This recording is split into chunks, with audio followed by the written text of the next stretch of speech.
Hola! Your dream vacation to Malaysia starts from rupees 24,999 only with GT Holidays, South India's #1 travel brand. ஓவராலாக உங்களுக்கு ஒரு பெரிய disappointment தானே இந்த தேர்தல் முடிவில்? கேண்டிடாக பதில் சொல்லணும்னா கண்டிப்பாக டிசப்பாயின்மெண்ட் தான். மகாபாரத போரில் கர்ணன் எப்படிப்பட்ட ஒரு நிலைமையில் இருந்தாரோ அப்படிப்பட்ட நிலைமையில தான் திருவண்ணாமலையில் நான் இருந்தேன். திருவண்ணாமலை பாராளுமன்ற மக்கள் இதுவரை தாமரைக்கு வாக்களித்து பழக்கம் இல்லாதவர்கள். இந்த 1,70,70,000 பேர் இவங்க வந்து முதல்ல தாமரைக்கு ஓட்டு போட்டிருக்காங்க. ஃபஸ்ட் டைம் அவங்க இது மாதிரி தாமரைக்கு ஓட்டு போட்டதில்லை. எனக்கு ஒரு மாதத்துக்கு முன்னாடி திருவண்ணாமலையில் தான் நிற்க போகிறோன்னு தெரிஞ்சிருந்ததுன்னா மிகப்பெரிய மாற்றத்தை கொண்டு வந்திருக்க முடியும். பாட்டாளி மக்கள் கட்சி வந்து மிகப்பெரிய அளவில் களத்தில் ஒரு மேஜர் பார்ட்னராக எங்களுக்கு வந்து தோல் கொடுத்தது. பல இடங்களில் அவங்களுடைய பிரச்சாரம் என்பது, அவங்களுடைய கூட்டணி ஒத்துழைப்பு என்பது மிகப்பெரிய அளவில். சார், ஒரு ஸ்டேட்டு குடியிலையும் கோயிலிருந்து கொள்ளையடிக்கிற காசுலையும் நடக்குதுன்றது கேவலம் இல்லையா சார்? சார், அந்த கேவலத்துக்கு தான் சார் 40 தொகுதி கொடுத்துருக்குறாங்க தமிழக மக்கள். அது நீங்கள் என்னன்னு சொல்லுவீங்க? சரி, இப்போ அதை மாற்றணுமா வேணாமா? சொல்லுவீங்க அதை மாற்ற வேணாமா? மக்கள்கிட்ட பேச வேணாமா? நீங்கள் பேசுனீங்களே சார், என்ன மார்ச் ஓட்டு உங்களுக்கு? இப்போ 11% வந்திருக்கோம். மறுபடியும் பேசுவோம் சார். கஞ்சாவுக்கு மக்கள் பழகிட்டாங்க சார். கஞ்சா இருந்தாலும் பரவாயில்லன்னு மக்கள் ஓட்டு போட்டாங்க சார். மெத்து இருந்தாலும் பரவாயில்லன்னு மக்கள் ஓட்டு போட்டாங்க சார். சிந்தரிக் ட்ரக் இருந்தாலும் பரவாயில்லன்னு ஓட்டு போட்டாங்க சார். சாராயம் இருந்தாலும் பரவாயில்லன்னு மக்கள் ஓட்டு போட்டாங்க சார். அதுக்காக நாங்களும் சாராயம் வைக்கணுமா சார்? ஹிந்து கன்சாலிடேஷனை பிஜேபி நம்பலை சார். நல்லா புரிஞ்சுக்கோங்க. இந்துத்துவ கன்சாலிடேஷனை தான் பிஜேபி நம்புது. ரெண்டுக்கும் நிறைய வித்தியாசம் இருக்குது. எலெக்ஷன் வருதுன்னா டெரரிஸ்ட்டுங்களை ரிலீஸ் பண்ணால் அதில் வந்து இஸ்லாமிய சகோதரர்கள் ஓட்டு போட்டுருவாங்கன்னு ஒரு அப்பீஸ்மெண்ட் பண்ணுறாங்க. அது ரொம்ப டேஞ்சரான அப்பீஸ்மெண்ட். நான் சொல்லிகிட்டே இருக்கேன் கண்டினியூஸாக. நீங்கள் அதில் என்ன பண்ணுறீங்கன்னா இஸ்லாமிய சகோதரர்கள் அத்தனை பேரையும் தீவிரவாதிகளை அடையாளப்படுத்துறீங்க. இந்த கால்குலேஷனுக்குள்ளே என்றைக்குமே பிஜேபி போவாது. முஸ்லீம் இருக்காங்க, இந்து ஓட்டை வாங்குவோம், முஸ்லீம் ஓட்டு வேணாம், இதை நாங்கள் சொல்லலை. இந்திய தத்துவம் சார்ந்தவர்கள் எங்களுக்கு வாக்களிக்கணும். எலெக்ஷன் ரிசல்ட் வந்த உடனே அவர் ஃபர்ஸ்ட் ஸ்பீச்சில் பாரத் மாதா கி ஜெய் 3 வாட்டி சொல்லிட்டு அடுத்த வார்த்தை அவர் சொல்றது எல்லாம் ஜெய் ஸ்ரீராம் சொல்ல போறான்னு பார்த்தா ஜெய் ஜெகநாத் அப்படின்னு ஆரம்பிக்கிறார். அப்போ அது வந்து ஜெய் ஸ்ரீராம் நமக்கு கை கொடுக்கல அப்படின்னு எடுத்துக்கலாமா? அதுல ராமர் கோயில் கட்டினது ஓட்டுக்காகவா? இல்லையா? இல்லை, அதான் பிஜேபி. ராமருக்கு நாங்கள் கோயில் கட்டினது அங்கே ராமருக்கு பிறந்த இடம், அதனால கோயில் கட்டினோம். நரேந்திர மோடி அவர்களை வீழ்த்த வேண்டும் என்று சொன்னால் இருக்கிற எல்லாரும் ஒன்று கூட்டிட்டாங்கன்னா வீழ்த்திடலாம். மம்தா, கெஜ்ரிவால், கம்யூனிஸ்ட்டு, ஸ்டாலின், காங்கிரஸ் எல்லாரும் ஒன்று ஆகிட்டாங்கன்னா மோடியை வந்து காலி பண்ணிக்கலாம் அப்படின்னு பேசினாங்க. ஆனால் நடந்துமே உங்களால் வீழ்த்த முடியலையா சார்? இன்றைக்கி நாங்கள் தான் மெஜாரிட்டி. இன்றைக்கும் மக்கள் நரேந்திர மோடி அவர்கள் தான் 3ஆவதாக வரணும்னு உட்கார வச்சுருக்காங்க.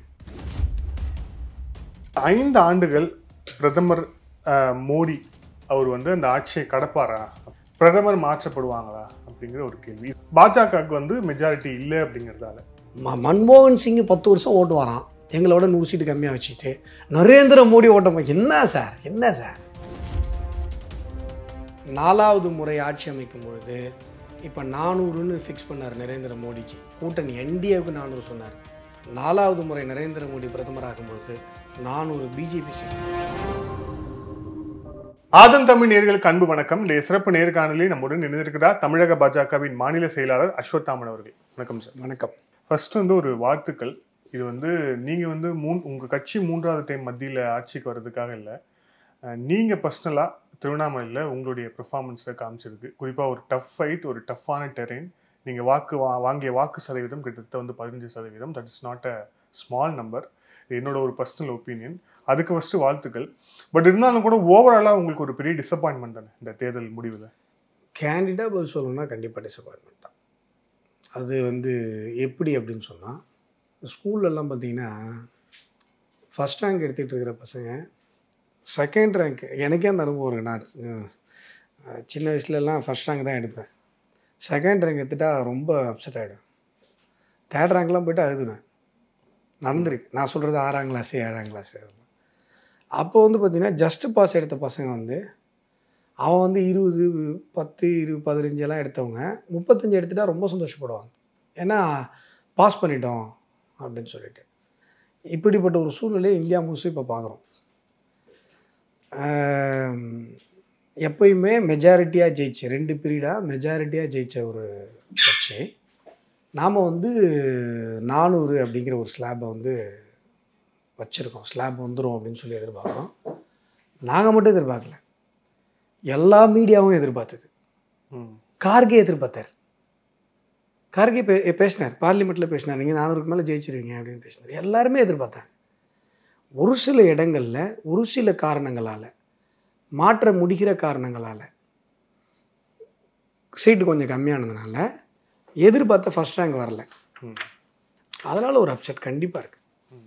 இதில் நேஷ்னல் லெவல் அப்புறம் தேசிய லெவலாம் அடுத்து போவோம். ஃபஸ்ட்டு திருவண்ணாமலையிலேருந்து ஆரம்பிப்போம். திருவண்ணாமலையில் நீங்கள் கரெக்டாக வாங்கின வாக்கு சதவீதம் 1,56,650 அந்த ரேஞ்சுக்கு வாங்கியிருக்கீங்க. கிட்டத்தட்ட வந்து 15% வாங்கியிருக்கிறீங்க நீங்கள். இது வந்து திருவண்ணாமலையில் உங்களுக்கான அந்த ஃபைட் அப்படிங்கிறது வந்து எப்படி இருந்தது? குறிப்பாக ஜெயிச்ச வேட்பாளர் வந்து பேசவே இல்லை, பிரச்சாரம் செய்ததே தவிர, ஆனால் அவர் பேசி பார்க்கல யாருமே. ஆனால் நீங்கள் கடுமையான பிரச்சாரம் செய்தீங்க, அதிமுகவில் நாம் தமிழரில் எல்லாமே செஞ்சாங்க அப்படிங்கிறத பார்க்குறோம். பட் இருந்தாலும் வந்து அவர் ஜெயிச்சிருக்கார் அப்படின்னா நீங்கள் எங்கெங்கெல்லாம் மிஸ் பண்ணீங்கன்னு நினைக்கிறீங்க திருவண்ணாமலையில்? மகாபாரத போரில் கர்ணன் எப்படிப்பட்ட ஒரு நிலைமையில் இருந்தாரோ அப்படிப்பட்ட நிலைமையில தான் திருவண்ணாமலையில் நான் இருந்தேன். ஏன்னா எனக்கு புதிதாக அறிவிக்கப்பட்ட ஒரு தொகுதி. நான் வேலை செஞ்சது கடலூர். பட் இருந்தாலும் நாங்கள் இதில் ரொம்ப பாசிட்டிவாக பார்க்குற விஷயம் அப்படின்னு சொன்னால், 400 பாயிண்ட் கிட்டத்தட்ட நான் போய் 387 பாயிண்ட் மைக் பிடிச்சி பேசுனது, கவர் பண்ணது ஒரு 400-410 பாயிண்ட். பாயிண்ட்னா நம்ம ஒரு இடத்துல போய் பிரச்சாரம் பண்ணுறோம் இல்லைங்களா, அது பேர் பாயிண்ட். ஒரு 400 பாயிண்ட் வந்து நம்ம வந்து பிரச்சாரம் பண்ணியிருக்கோம். இதில் வந்து ஓட்டு நீங்கள் சொல்கிற அந்த 1,57,000 அந்த சொச்சம் அந்த ஓட்டு இருக்கு இல்லைங்களா, 1,56,650 இந்த ஓட்டு எல்லாமே நம்ம போய் பிரச்சாரம் பண்ண அந்த பூத்துலேருந்து வந்திருக்கு. அப்போது 400 அப்படிங்கிறது இன்னும் ஒரு 400 பாயிண்டில் போய் பிரச்சாரம் பண்ணியிருந்தா இந்த ஓட்டு அப்படியே டபுளாக இருக்கும். எனக்கு கிடைச்சது, எல்லாருக்குமே கிடைச்சது 20 நாள் தான். அதுலேயும் லிட்ரலாக எனக்கு கிடைச்சது 10 நாள் பிரச்சாரத்துக்கு. அதுக்குள்ளே நம்மளால் எவ்வளோ டைட்டாக போக முடியுமோ அந்த இடத்துக்கு இல்லாத, ஏன்னா நம்ம வந்து 1000 பாயிண்ட் போகணுன்றது நம்முடைய நோக்கமாக இருந்தது. பல்வேறு காரணங்களால் 1000 பாயிண்ட் போட முடியல. வந்து அரசியல்னால் பல சிக்கல்கள் வரும், பல பிரச்சனைகள் வரும். அந்த பாயிண்ட்டை வந்து நம்மளால் போய் எக்ஸ்டெண்ட் பண்ணி போட முடியல, திட்டமிட்டபடி போக முடியல. திட்டமிட்டபடி 1000 பூத்துகளில் போய் சேர்ந்து நம்ம பிரச்சாரம் பண்ணியிருந்தால் இந்த ஓட்டு டிரான்ஸ்ஃபர் என்பது நாம் எதிர்பார்த்ததை போல வெற்றிக்கு மிக அருகில் அல்லது வெற்றி கிட்ட போய் நின்றுருக்கோம் அப்படிங்கிறது ஒரு எனக்கு ரொம்ப ஒரு என்ன சொல்கிறது பாசிட்டிவ் சைனாக நான் பார்க்குறேன். ஏன் அப்படின்னு சொன்னால், திருவண்ணாமலை பாராளுமன்ற மக்கள் இதுவரை தாமரைக்கு வாக்களித்து பழக்கம் இல்லாதவர்கள். தாமரை சின்னம் அப்படிங்கிறது இந்த 1,70,000 பேர் இவங்க வந்து முதல்ல தாமரைக்கு ஓட்டு போட்டிருக்காங்க. ஃபஸ்ட் டைம் அவங்க இது மாதிரி தாமரைக்கு ஓட்டு போட்டதில்லை. அப்போது நேரடியாக மக்களை அணுகி பேசும்பொழுது மக்களிடம் நேரடியாக அந்த வாக்குகளை பெற முடிகிறது. ரெஸ்பெக்டிவ் ஆஃப் இந்த பக்கம் வந்து திராவிட கட்சிகள் பழக்கப்பட்ட சின்னம். திருவண்ணாமலை பொறுத்த வரைக்கும் உதயசூரியனும் இருக்குது, ரெட்டலையும் இருக்குது. மக்கள் மாறி மாறி ஓட்டு போட்டு பழக்கப்பட்ட சின்னம். அமைச்சர் இருக்கார், முன்னாள் அமைச்சர் இருக்கார். அதிமுகவுடைய திமுகவுடைய பெரிய பெரிய ஆளுமைகள் இருக்கிற ஒரு பகுதி. அந்த இடத்துல மக்களிடம் உரையாடி இந்த ஓட்டுகளை பெற முடியும் அப்படின்னு சொன்னால், எனக்கு ஒரு மாதத்துக்கு முன்னாடி திருவண்ணாமலை தான் நிற்க போகிறோன்னு தெரிஞ்சிருந்ததுன்னா மிகப்பெரிய மாற்றத்தை கொண்டு வந்திருக்க முடியும். அதனால் இதை வந்து ஒரு பாசிட்டிவிட்டியாக நம்ம பார்க்குறோம். இப்போது அடுத்து வருகிற தேர்தல்களில், அடுத்து வருகிற அரசியல் பயணங்களில் மக்களை அதிகமாக சந்தித்து உரையாடுகிற போது ஒரு மிகப்பெரிய மாற்றத்தை உணர முடியும் அப்படின்றது ஒரு நேர்மறையாக ஒரு மக்கள் கொடுத்துருக்கிற ஒரு பரிசாக நான் பார்க்குறேன். கட்சியுடைய கட்டமைப்பு, அப்புறம் வந்து கட்சியோடைய ஒரு கூடுதல் சப்போர்ட்டு, அதுக்கப்புறம் வந்து கூட்டணியுடைய கூடுதல் சப்போர்ட், இது இருந்திருந்தா இதை விட ஜாஸ்தி பர்சன்டேஜ் வாங்கியிருக்க முடியும், ப்ளஸ் கூடுதலாக வெற்றி நெருங்கியிருக்க முடியும்னு நினைக்கிறீங்களா நீங்கள்? கட்சி கண்டிப்பாக எனக்கு சப்போர்ட் பண்ணு. என்ன சொல்கிறது கட்சி தான் எனக்கு சீட்டு கொடுத்து நிற்க வைக்கிது. கட்சி தான் அந்த வாய்ப்பே கொடுக்குது. பல்வேறு என்ன சொல்கிறது பலவிதமான சீதோஷண நிலையில் சூழ்நிலைகளில் சில சம்பவங்கள், சில விஷயங்கள் அது எல்லா இடத்துலையும் நடக்கிறது தான். நம்ம வந்து திடீர்னு ஒரு இடத்துக்கு போகிறோம், அந்த இடத்துல வந்து டக்குன்னு மக்கள் ஏற்றுக்கணும். அது மட்டும் இல்லாமல் பக்கத்தில் வந்து கூட்டணி கட்சிகள் ஆர்வமாக இருக்கிறவங்க கூட சில எல்லோரும் மனிதர்கள் தானே, மனிதர்களை வச்சு விடும்போது சில எமோஷ்னல் இதெல்லாம் இருக்கும். இது எல்லாமே சார்ட் அவுட் பண்ணுறதுக்கான டைம் அப்படின்றது எடுக்கும். அப்போ அந்த சார்ட் அவுட் பண்ணும்போது நீங்கள் பிரச்சாரம் பண்ண முடியாது. இது எல்லாமே இட் ஹேப்பன்ஸ். இந்த சூழ்நிலையெல்லாம் தாண்டி மக்கள் நம் மீது வைத்திருந்த நம்பிக்கை, மக்கள் நரேந்திர மோடி அவர்கள் மீது வைத்திருந்த நம்பிக்கை, மக்கள் வளர்ச்சி திட்டங்கள் மீது, வளர்ச்சி பாதையின் மீது காட்டிருக்கிற நம்பிக்கை. இன்னும் சொல்லப்போனால் எங்களுடைய மாநில தலைவருடைய யாத்திரை, ஏன்னா திருவண்ணாமலை பகுதியில் நல்ல ஒரு ரெஸ்பான்ஸ் இருந்த ஒரு பகுதி. திருவண்ணாமலை, கள்ளக்குறிச்சி இங்கெல்லாம் வந்து எண்மண் மக்கள் யாத்திரைக்கு நல்ல ஒரு ரெஸ்பான்ஸாக மக்கள் காட்டின ஒரு பகுதி. இது எல்லாமே இம்பேக்ட் ஆகிருக்கு. அந்த இம்பேக்ட்டு நாம் வந்து இன்னும் கொஞ்சம், இன்னும் ஒரு 400 பூத்தோ, இன்னொரு 1000 பாயிண்ட்டோ போயிருந்தால் இன்னும் கொஞ்சம் எடுத்திருக்க முடியும். பட் நான் சொல்கிறது, கட்சி கட்டமைப்பு மிகப்பெரிய அளவில் இருக்கிற ஒரு பகுதியாக அறியப்படாத ஒரு பகுதி. நீங்கள் வந்து கோயம்புத்தூர், இந்த கோயம்புத்தூர்லாம் பார்த்திங்கன்னா எங்கள் பெல்ட் வந்து ஒரு பெரிய பெல்ட்டு. இப்போ சவுத்தில் நிறையா வந்திருக்கும், சவுத்தில் நிறையா காட்டியிருக்கோம். திருவண்ணாமலை என்பது பாஜகவினுடைய கோட்டையாக அறியப்படாத ஒரு பகுதி. அந்த பகுதியில் தாமரை சின்னத்திற்கு இவ்வளவு மக்கள் ஓட்டளித்திருக்கிறார்கள் அப்படிங்கிறது ஒரு மிகப்பெரிய ஒரு என்ன சொல்கிறது, பாசிட்டிவ் குட் சிக்னல் எங்களுக்கு மக்கள் கொடுத்துருக்குற ஒரு குட் சிக்னல். இல்லை, அஸ்வத்தாமன் அவர்கள் வெளிப்படையாக பேசுகிறவர், அதனால தான் இந்த கேள்வி கேட்டேன். ஏன் அப்படின்னா, அந்த தேர்தலுக்கு முன்பாக இருந்தே வந்து நிறைய ரிப்போர்ட்ஸ் வந்துச்சு, நிறைய செய்திகளில் வந்து என்ன எழுதுனாங்க அப்படின்னா, பாஜக போட்டிட்டு அந்த 23 தொகுதிகளில் அவங்க ஒரு சில தொகுதியில் மட்டும்தான் அதிகமான கான்சன்ட்ரேஷன் கொடுக்குறாங்க, ஒரு சில தொகுதியில் அதிகமான கான்சன்ட்ரேஷன் கொடுக்கறது இல்லை, ஃபினான்ஷியல் சப்போர்ட் இட் செல்ஃப் அதையும் சேர்த்து. அதில் வந்து மிக குறிப்பாக இப்போ கன்னியாகுமரியில், நெல்லையில், தென்சென்னையில் கொடுத்த அந்த ஃபோக்கஸ், கொடுத்த அந்த சப்போர்ட் அப்படிங்கிறத திருவண்ணாமலையில் கொடுத்தாங்களா அப்படிங்கிறது தான் கேள்வி. இல்லை, இது எப்படி சொல்கிறது, அதாவது ஒவ்வொரு கட்சிக்கும் ஒரு ஒரு ஒர்க்கிங் ஸ்டைல் அப்படின்றது இருக்கும். அது மட்டும் இல்லாமல் ஒரு கட்சி ஜெயிக்கக்கூடிய வாய்ப்புகள் அதிகமாக இருக்கிற தொகுதியில் கான்சென்ட்ரேஷன் எப்படி பண்ணணும், இந்த கேட்டகரிஸ்லாம் இருக்கு இல்லைங்களா, இது வந்து இயல்பாக எல்லா இடத்துலையும் நடக்கிற விஷயம் தானே. அப்போ திருவண்ணாமலை ஜெயிக்க மாட்டோம்னு அவங்க நினைச்சிட்டாங்களா ஏற்கனவே? இல்லை, நீங்கள் இப்போ எனக்கு புரியல. அதாவது நாங்கள் வந்து 40 தொகுதியும் ஜெயிப்போம் தான் நாம் நினைப்போம். ஓகே, அப்படி நினச்சி தான் வேலை செய்வோம். அப்படி தான், அதுவும் இன்னும் சொல்ல போனால் பிஜேபி அப்படி தான் வேலை செய்யும். நாங்கள் 400 சீட்டு அப்படின்னு சொல்லி டார்கெட் வைக்கிறோம் அப்படின்னு சொன்னால் 400 சீட்டுக்கு டார்கெட் வைக்கல, 543 தொகுதிக்கு டார்கெட் வைக்கிறோம். நாம் என்ன வைக்கிறோம், 400 வந்துடும், நம்முடைய கூட்டணியோடு சேர்த்து 400 வந்துடும் அப்படின்னு சொல்லி வைக்கிறோம். ஆக இது வந்து ஒரு ஒர்க்கிங் ஸ்டைல். எல்லா தொகுதிக்கும் பாரதிய ஜனதா கட்சி ஃபோக்கஸ் கொடுக்குமா? ஆமாம், ஃபோக்கஸ் கொடுக்கும். அதனால தானே வந்து உங்களுக்கு என்ன சொல்கிறது, ஒரு கட்சி ஒரு வேட்பாளர் தேர்விலிருந்து கவனமாக இருந்ததுனால தானே நாங்கள் வேட்பாளராக போய் எங்கே நிற்கிறேன், இல்லை இவரால் ஃபோக்கஸ் பண்ண முடியும், இவரால் அந்த இடத்துல பர்ஃபார்ம் பண்ண முடியும்னு கட்சி நினைக்கிறதுனால தான் எனக்கு அந்த வாய்ப்பு கொடுக்குது. நம்ம ஒரு தொகுதியில் வேலை செய்கிறோம், இந்த தொகுதியில் இருக்கிற இவர் அந்த தொகுதியில் போய் வேலை செஞ்சால் அவரால் கண்டிப்பாக ஜெயிக்க முடியும்னு நம்புது. நான் உங்கள்கிட்ட ஏற்கனவே நம்ம இதில் சேனலில் சொன்னேன், வட மாவட்டத்தில் எங்கே கொடுத்தாலும் ஜெயிப்போன்னு கட்சி நம்பி தான் எனக்கு கொடுக்குது. அப்போது வேட்பாளர் தேர்விலிருந்து கட்சி என்ன சொல்கிறது, கூடுதல் கவனத்தோடு இருந்ததுனால தான் நாங்கள் வேட்பாளராக ஆயிருக்கேன். அதனால் எல்லா விதத்திலும் நாங்கள் கவனமாக வேலை செய்ததுனால தான் நீங்கள் ஆரம்பத்தில் சொன்ன மாதிரி ஒரு நல்ல சதவீதத்தை நம்மளால் வாங்கியிருக்க முடியும். இதில் இன்னொன்று என்னென்னா, வட மாவட்டத்தில் ஒரு முக்கியமான பகுதியாக திருவண்ணாமலை இருக்குது அப்படிங்கிறதால அந்த எலெக்ஷனுக்கு முன்னாடி வரைக்கும் பாமக அலையன்ஸ் உள்ளே வராத வரைக்கும் பாமகவுக்கும் உங்களுக்குமே எல்லாம் பொருத்தமாக இருந்தது. குறிப்பாக ஒரு நாளிதழில் வந்து பேட்டி கொடுத்ததாகட்டும், தொடர்ச்சியாக இருந்ததாகட்டும். ஸோ அது வந்து தேர்தலுக்கு அப்புறம் தேர்தலில் அது எதிரொலிச்சுது. அதுக்கப்புறம் வந்து நீங்கள் போய் வந்து ராமதாஸ் அவர்கள் நேரடியாக பார்த்து வீடியோலாம் போட்டிங்க. இருந்தாலும் கூட அந்த களத்தில் வந்து அந்த ஜெல் ஆகாமல் அது ஓட் ட்ரான்ஸ்ஃபராக மாறலன்னு நினைக்கிறீங்களா? அப்படிலாம் இல்லை, அப்படி இது நீங்கள் நினைக்கிறீங்களா என்ன?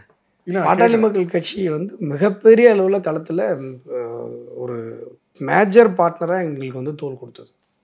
பல இடங்களில் அவங்களுடைய பிரச்சாரம் என்பது, அவங்களுடைய கூட்டணி ஒத்துழைப்பு என்பது மிகப்பெரிய அளவில் இருந்தது. இன்னும் சொல்லப்போனால் மருத்துவர் ஐயா அவர்கள், டாக்டர் ராமதாஸ் அவர்கள் சுற்றி வந்து திருவண்ணாமலை சுற்றி பார்த்திங்கன்னா பாமக கேண்டிடேட்ஸ் தான். அந்த பக்கம் தருமபுரி, இந்த பக்கம் கணேஷ்குமார் அவர்கள், இந்த மாதிரி ஃபுல்லாக என்னை சுற்றி வந்து பாமக கேண்டிடேட்டு. அவங்களுக்கெல்லாம் போகிறதுக்கு முன்னாடி எனக்கு தான் ஃபஸ்ட்டு டேட் கொடுத்தார். நான் ஜெயிக்கணும் அப்படிங்கிறதுல அவர் ரொம்பவும் உறுதியாக, ரொம்பவும் ஆசையாக இருந்தார். ஒரு அரசியல் கட்சிகளுக்குள்ளார சித்தாந்த ரீதியாக இப்போ ஈவே ராமசாமி அவர்கள் மீது பாட்டாளி மக்கள் கட்சிக்கு இருக்கிற கருத்து வேறு, பாரதிய ஜனதா கட்சிக்கு இருக்கிற கருத்து வேறு. நீங்கள் சொல்கிற சம்பவம் அதுதான். அந்த கருத்து மோதல் தான் வந்ததே ஒழிய இது வந்து என்ன சொல்கிறது, யாருக்கும் எதிரி அப்படின்றது கிடையாது, ஏழாம் பொருத்தம் அப்படிலாம் கிடையாது. இன்னும் சொல்ல போனால் களத்தில் பாட்டாளி மக்கள் கட்சி எனக்கு கொடுத்த ஆதரவு, எனக்கு கொடுத்த ஒத்துழைப்பு உண்மையிலேயே ஒரு மிகப்பெரிய ஒத்துழைப்பு. அது மிகப்பெரிய அளவில் திருவண்ணாமலையில் பாராளுமன்றத்தில் களத்தில் அவங்க வந்து நமக்கு ஒத்துழைப்பு கொடுத்தாங்க. இல்லை, நீங்கள் இன்னும் எதிர்பார்த்தது நீங்கள் வந்து தேர்தல் களத்தில் நாம் வந்து எம்ஆர்கே பன்னீர்செல்வம் பொன்முடியோட மோதுவோன்னு நீங்கள் ரெடியாக இருந்தீங்க. உங்க கூட முன்னாடி பேசுனதை வச்சு சொல்கிறேன். ஆனால் அதுக்கப்புறம் வந்து திடீர்னு உங்களுக்கு வந்து ஆளை மாற்றிட்டு நீங்கள் மோத வேண்டியது ஏவா வேலுன்னாங்க. ஏவா வேலுவும் வந்து உங்கள் பேர் சொல்லி தான் அவர் வந்து நேம் பண்ணி அஸ்வத்தாமன் ஒருத்தருக்கான்னு சொல்லி நேம் பண்ணி உங்களை தான் விமர்சித்தார். ஸோ நீங்கள் மோத தயாராக இருந்த அமைச்சர்கள் வேற, ஆனால் வந்த ஆள் வேறங்கிறதும் ஒரு காரணமா? அதாவது தொகுதி நீங்கள் எதிர்பார்த்த தொகுதி கிடைக்காததும் இந்த தோல்விக்கு காரணமா? தொகுதி கிடைக்காதது அதாவது அது வந்து நான் உங்கள்ட்ட ஆரம்பத்தில் சொன்னேன். நம்ம வந்து ஒரு இடத்துல ஒர்க் பண்ணுறோம். நாம் வேலை செஞ்ச இடத்துல நமக்கு வந்து வாய்ப்பு கிடைக்கும் பொழுது கண்டிப்பாக நம்மளால் நல்லா பெட்டராக பர்ஃபார்ம் பண்ண முடியும்.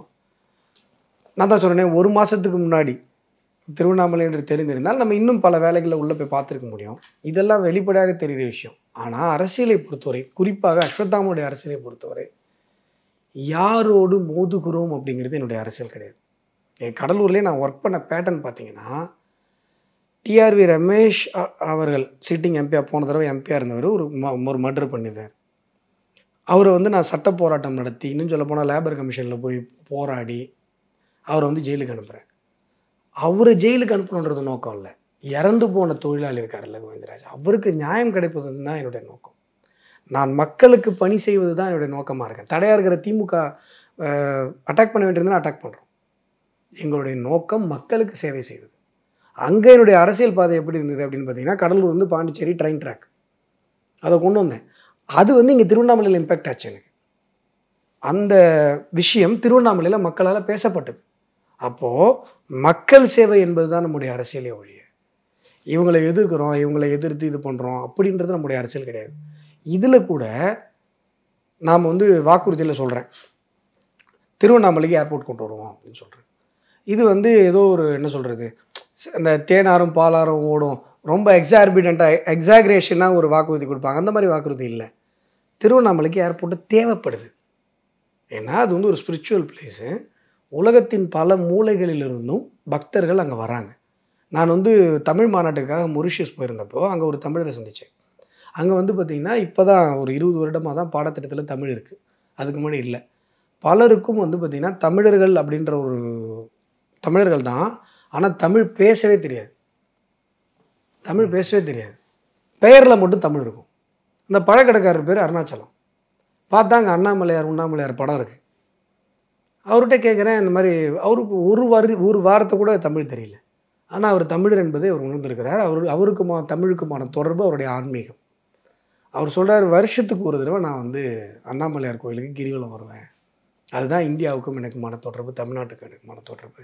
அங்கே இருக்கிற உறவுகள் வேறெல்லாம் அடுபட்டு போச்சு. அந்த மொரிஷியஸில் பழக்கடை வைத்திருக்கிற அருணாச்சலம் தான் இந்த திருவண்ணாமலையில் ஏர்போர்ட்டு கொண்டு வரணும்னு அஸ்வத்தாமன் வாக்குறுதி கொடுக்கறதுக்கான காரணம். ஆனால் அதை ஏவாவேல் எப்படி அணுகிறார் பார்த்தீங்களா? ஏவாவேல் எப்படி அணுகிறாருன்னா, நீ ஏர்போர்ட் எப்படி கொண்டு வருவேன், அஸ்வத்தாமன் ஏர்போர்ட் கொண்டு வரேன்னு சொல்கிறாரு, எப்படி கொண்டு வருவேன், நாங்கள் நிலைமை எடுத்து கொடுத்தால் தானே உங்களால் ஏர்போர்ட் எடுத்துகிட்டு வர முடியும். அப்போது ஒரு வளர்ச்சி திட்டம் வரும்பொழுது அதை தடை செய்ய வேண்டும் என்று திமுக நினைக்கும் பொழுது அங்கே திமுக எதிரியாகிறது, ஏவாவேலு எதிரியாகிறார். அட்டாக் பண்ணுறோம். அட்டாக் பண்ணி அரசியல் பண்ணுறது நோக்கம் இல்லை. மக்களுடைய வளர்ச்சிக்கு நீங்கள் தடையாக இருக்கும்பொழுது உங்களை அட்டாக் பண்ணுறோம். அதனால் எம்ஆர்கே பன்னீர்செல்வத்து கூட மோதிரமா, ஏவாவேலு கூட மோதிரமான்றது விஷயம் இல்லை. கடலூருக்கும் நல்ல திட்டங்கள் வர வேண்டும், திருவண்ணாமலைக்கும் நல்ல திட்டங்கள் வர வேண்டும். தடையாக இருப்பவர்கள் தவிர்க்கப்பட வேண்டும். மக்கள் பணி.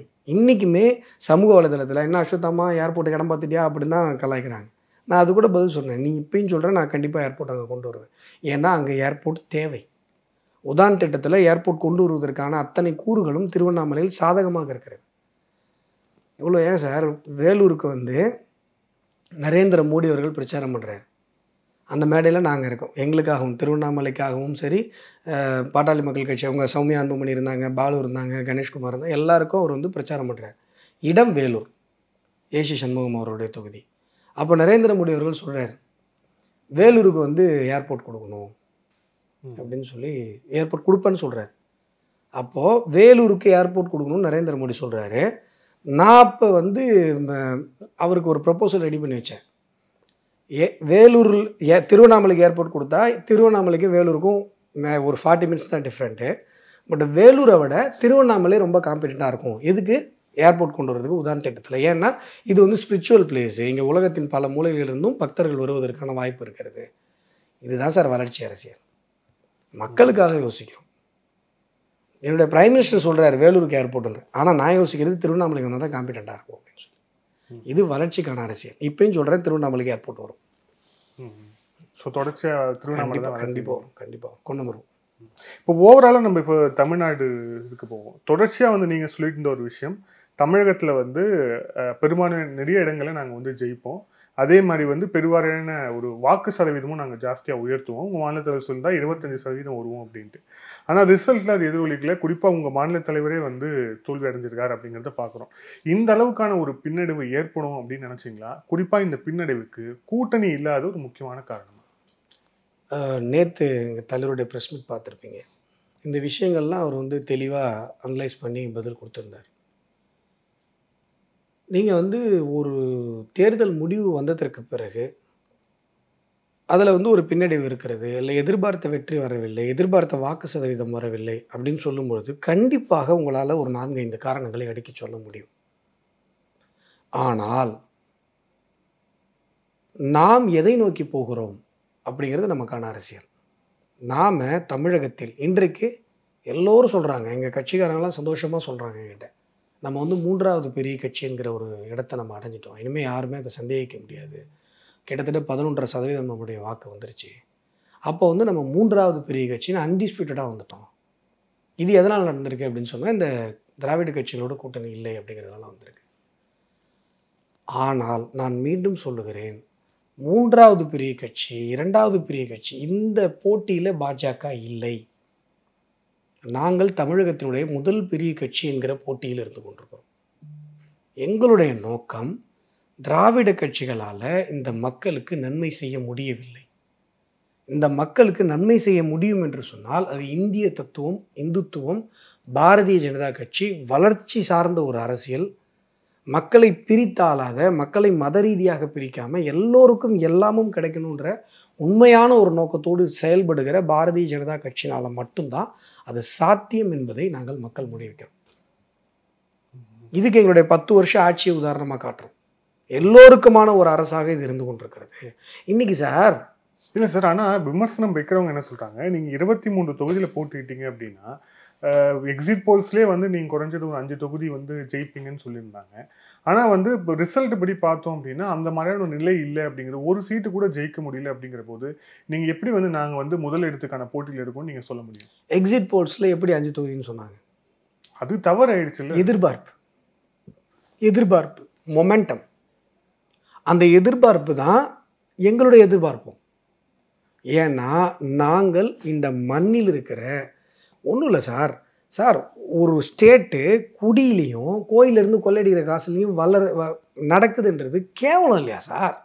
சார் அந்த கேவலத்துக்கு தான் சார் 40 தொகுதி கொடுத்துருக்காங்க தமிழக மக்கள். அதை நீங்கள் என்னன்னு சொல்லுவீங்க? சரி, இப்போ அதை மாற்றணுமா வேணாமா? சொல்லுவீங்க அதை மாற்ற வேணாமா? மக்கள்கிட்ட பேச வேணாமா? நீங்கள் பேசுனீங்களே சார், என்ன மார்ச் ஓட்டு உங்களுக்கு? இப்போ 11% வந்திருக்கோம், மறுபடியும் பேசுவோம். உரையாடி இது மாற்றப்படணுமா வேணாமா சார்? இதுக்கு பதில் சொல்லுங்க சார். சார் மாற்றப்படணுங்கிறது மக்களோட மனநிலைக்கு சார் இன்னைக்கு அவங்க நம்ப வேண்டாமா? அந்த நம்பிக்கை ஏற்படுத்த வேண்டாமா? நீங்க ஏற்படுத்தி நம்பலங்கிறது தான் சார் ரிசல்ட்ல தெரியும். சார் ஏற்படுத்தி 11% பேர் நம்பியிருக்காங்க சார். அடுத்து இன்னும் ஒரு 20% பேர் நம்புவாங்க சார், ஆட்சி பிடிப்போம் சார். ஆனால் இப்படியே விட்டுற முடியுமா சார்? மது விலக்கு இருந்த பூமி சார் இது. கருணாநிதி அவர் தான் சார் முதல்ல கொண்டு வராரு. அவர் மது விலக்கை லிஃப்ட் பண்ணிட்டு மதுவை இங்கே அனுமதிக்கும் போது அவர் வீட்டு வாசலில் கொட்டுற மழையில் இரவு முழுசும் நின்னவர் ராஜகோபாலாச்சாரியார். அவரும் இங்கே சிஎம்மாக இருந்தவர் தானே சார். அவருக்கு இந்த மக்கள் ஓட்டு போட்டாங்களே சார், வளர்ச்சிக்காக ஓட்டு போட்டாங்களே சார். அப்போ மக்களுடைய மனநிலையில் பேசி உரையாடல் மூலமாக மாற்றத்தை ஏற்படுத்தணுமா வேணாமா? திருவண்ணாமலையில் நான் இப்போ கண்ணால் பார்த்துருக்கேனே, நான் பேசின இடங்களில் எனக்கு ஓட்டு வந்திருக்கேன். நான் இன்னும் ஒரு 1000 இடத்துல போய் பேசியிருந்தா ஓட்டு கன்வெர்ட் ஆகிருக்குமே, ஜெயிச்சிருக்க முடியுமே. கண்ணால் அதை பார்க்குறமே, மக்களிடம் உரையாடும் பொழுது மக்கள் புரிந்து கொள்கிறார்களே. அப்போ மக்கள்கிட்ட பேசி தானே சார் ஆகணும். அப்படி விட்டுற முடியுமா சார்? எத்தனை பேர் சார் ரிவர்ஸ் எனாலிசிஸ் வந்து செத்து போயிருக்காங்க, எத்தனை இளம் விதவைகள் உருவாயிருக்காங்க. இன்றைக்கி வந்து சாராயம் மட்டும் இல்லாமல் இன்றைக்கி வந்து மெத்து வந்திருக்கு, சிந்தட்டிக் ட்ரக் வந்திருக்கு, கஞ்சா தமிழகம் முழுதும் பரவலாக இருக்கிறது. இதை மாற்றணுமா வேணாமா சார்? சார் கஞ்சாவுக்கு மக்கள் பழகிட்டாங்க சார். கஞ்சா இருந்தாலும் பரவாயில்லன்னு மக்கள் ஓட்டு போட்டாங்க சார். மெத்து இருந்தாலும் பரவாயில்லன்னு மக்கள் ஓட்டு போட்டாங்க சார். சிந்தரிக் ட்ரக் இருந்தாலும் பரவாயில்லன்னு ஓட்டு போட்டாங்க சார். சாராயம் இருந்தாலும் பரவாயில்லன்னு மக்கள் ஓட்டு போட்டாங்க சார். அதுக்காக நாங்களும் சாராயம் வைக்கணுமா சார்? நாங்களும் இதுக்கெல்லாம் ஆதரவாக பேசணுமா சார்? அதுக்கெல்லாம் பாஜக ஆள் இல்லை சார். நாங்கள் எங்களுடைய தத்துவத்தை பேசுவோம் சார். இந்த மக்கள் அதை நம்புற வரைக்கும் நாங்கள் பேசிகிட்டே இருப்போம் சார். என்ன தப்பு? எனக்கு ஆக்சுவலாக மக்கள் தீர்ப்பே. நீங்கள் சாராயம் கூடாதுங்கிறீங்க. ஸ்ரீபெரும்புத்தூர் ரிசல்ட்டை பாருங்கள். ஸ்ரீபெரும்புத்தூர் ரிசல்ட்டை பாருங்க, உங்களுக்கு அதுல ஒரு தெளிவான விடை கிடைக்கும். சாராய ஆலையை வச்சிருக்கிறவரு வந்து அது அப்படி சொல்ல வரீங்களா? என்ன சொல்றீங்க? அப்படிதான் சொல்ல வரேன். அவர் வந்து ஜெயிச்சவர் வந்து அவர் வந்து மது ஆலை வைத்து கொண்டு போறது அது ஓப்பன் சீக்ரெட் தான். நான் சொல்றதுக்கு ஒண்ணு இல்லை, ஓப்பன் சீக்ரெட் தான். அவரோட பர்சன்டேஜ் பாருங்களேன், அவர் எவ்வளவு பர்சன்டேஜ் வாங்கியிருக்காருன்னு பாருங்களேன். அவர் வந்து அவர் சம்பந்தமான இடத்துல வந்து விற்கிறாரு, எதுவும் யாருக்குமே தெரியாதான். பட் ஆனால் அவர் எப்படி ஜெயிக்கிறார்? ஸோ மக்களுக்கு நீங்க சொல்றது அவங்கள பாதிக்கக்கூடிய ஒரு விஷயமா இல்லையான்னு தான் கேள்வி கேட்குறேன். இதுல உங்களுக்கு அது வாக்குகளா மாறி விஷயம் என்னன்னா சார், மது ஆலை வைத்து நம்ம போன்ற சாதாரண குடும்பங்கள்ல பலர் விதவை ஆவதற்கு காரணமாக இருக்கிற ஒருத்தருக்கு ஓட்டு போடுறீங்களே அப்படின்னு பேசுவோம் சார். ஒவ்வொருத்தரா பேசுவோம் சார். பேசி மாற்றத்தை கொண்டு வருவோம் சார். விட்டுற முடியுமா சார்? கேள்வி, இந்த கேன்சரை விட்டுறலாமா? கேன்சர் உடம்பு பூரா பரவிடுச்சு, விட்டுறலாமா? ட்ரீட்மெண்ட் பண்ணாமல் விட்டுறலாமா? ட்ரீட்மெண்ட் பண்ணுவோன்றது எவ்வளோ தீவிரமாக பரவி இருக்கணும். பேஷண்ட் ஒத்துழைக்கணும்ல சார் நீங்கள் ட்ரீட்மெண்ட் பண்ணுறதுக்கு. பேஷண்ட்டுக்கு அந்த மாதிரி ஒரு நோய் வந்து அவனுக்கு தெரியலையே அப்படிங்கிற தெரிய வைப்போம். பேசுவோம். எப்படி தெரிய வைப்பீங்க? பேசுவோம்.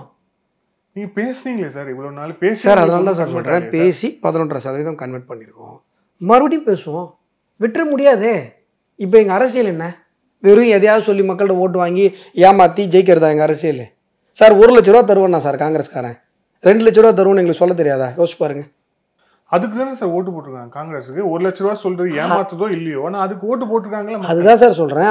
அதுதான் பாஜக பண்ணாதுன்ற சார். குஜராத்தில் இலவசமாக நான் கரண்ட்டு தரமாட்டேன், அக்ரிகல்ச்சருக்கு தரமாட்டேன், ஆனால் நீங்களே கரண்ட் பில் கட்டுற அளவுக்கு உங்களுக்கு லாபமான தொழிலாக நான் விவசாயத்தை உயர்த்தி காட்டுறேன்னு சொல்லி சிஎமானவர் சார் நரேந்திர மோடி. இல்லை சார், குஜராத் டெவலப்டு ஸ்டேட்டுங்கிறதால அங்கே மக்களுக்கு புரிஞ்சு. தமிழ்நாடு இல்லை அங்கே புரிஞ்சிச்சு, அவங்க வாக்களிக்கிறாங்க. நீங்கள் வந்து பாருங்களா. ஆனால் இப்போ இது 1 லட்ச ரூபா காங்கிரஸ் தரேன்னு சொன்னோன்னே தெலுங்கானாவில் போஸ்டல் ஆஃபீஸில் ஃபுல்லாக கியூ, எல்லாமே லேடிஸ் கியூ.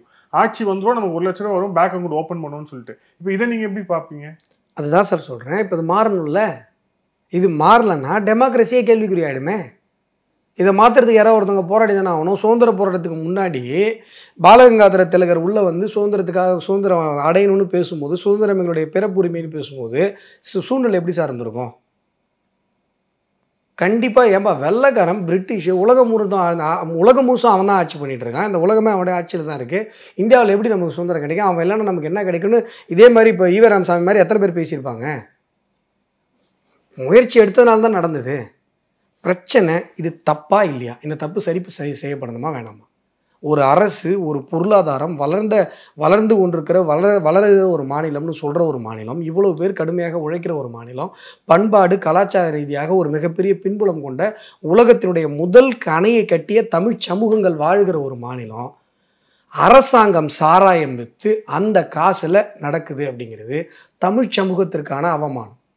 அப்போது இதை இயக்கமாக, ஒரு கட்சியாக, ஒரு மக்கள் சேவை மீது நம்பிக்கை கொண்ட ஒரு மனிதர்களாக நாங்கள் தட்டி கேட்கணும்னு நினைக்கிறோம். இதை நாங்கள் பேசணும்னு நினைக்கிறோம். மக்கள் அதை புரிஞ்சிக்கல. மக்கள் வந்து இல்லை அதை சாராயம் பற்றினா அவங்களுக்கு விழிப்புணர்வு இல்லை, போதைப் பொருள் பற்றின விழிப்புணர்வு இல்லை இங்கே நடக்கிற ஊழல் ஆட்சி பற்றி விழிப்புணர்வு இல்லை, வாரிசு அரசியல் மூலமாக அது எந்த அளவுக்கு நெகட்டிவாக போயிட்டுருக்கு, மக்களுடைய வாழ்வாதாரம் எந்த அளவுக்கு பாதிக்கப்பட்டிருக்கு, கரண்ட் பில்லு, டேக்ஸு, இது எல்லாமே மக்களுக்கு தெரியல. மக்கள் வந்து அந்த எலெக்ஷன் அன்னைக்கு கிடைக்கிற அந்த சின்ன பணம் அதுவே அவங்களுக்கு போதுமானதாக இருக்குன்ற ஒரு மனநிலையில் இருக்காங்கன்னு வைங்க. அதை பேசி தானே மாற்றணும். இல்லை இதில் இன்னொரு விஷயம், இப்போ காசு வாங்காம ஓட்டு போட்டிருக்காங்களே எங்களுக்கு இவ்வளோ பேர் போட்டிருக்காங்க. உங்களுக்கும் போட்டிருக்காங்க, நாம் தமிழருக்கு போட்டிருக்காங்க, நிறைய இடத்துல போட்டிருக்காங்க. ஆப்வியஸ். இல்லை என்னன்னா, இப்போ நீங்கள் வந்து ஜெயிக்கிறதுக்காக இந்த எலெக்ஷனை வந்து கண்டெஸ்ட் பண்ணலன்னு ஒரு விமர்சனம் இருக்குது. நீங்கள் வந்து வெறும் ஓட் பர்சன்டேஜை வந்து ஜாஸ்தி பண்ணணும்.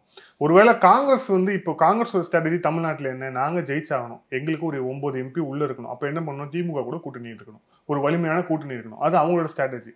ஆனால் நம்ம ஜெயிக்கணும்னு நினச்சா நம்ம அதிமுகவுடைய கூட்டணி இல்லை வலிமையான கூட்டணி வச்சுருப்போம். கூட்டணி இல்லாத ஒரு மிகப்பெரிய மைனஸ் அப்படின்னு சொல்லப்படுது.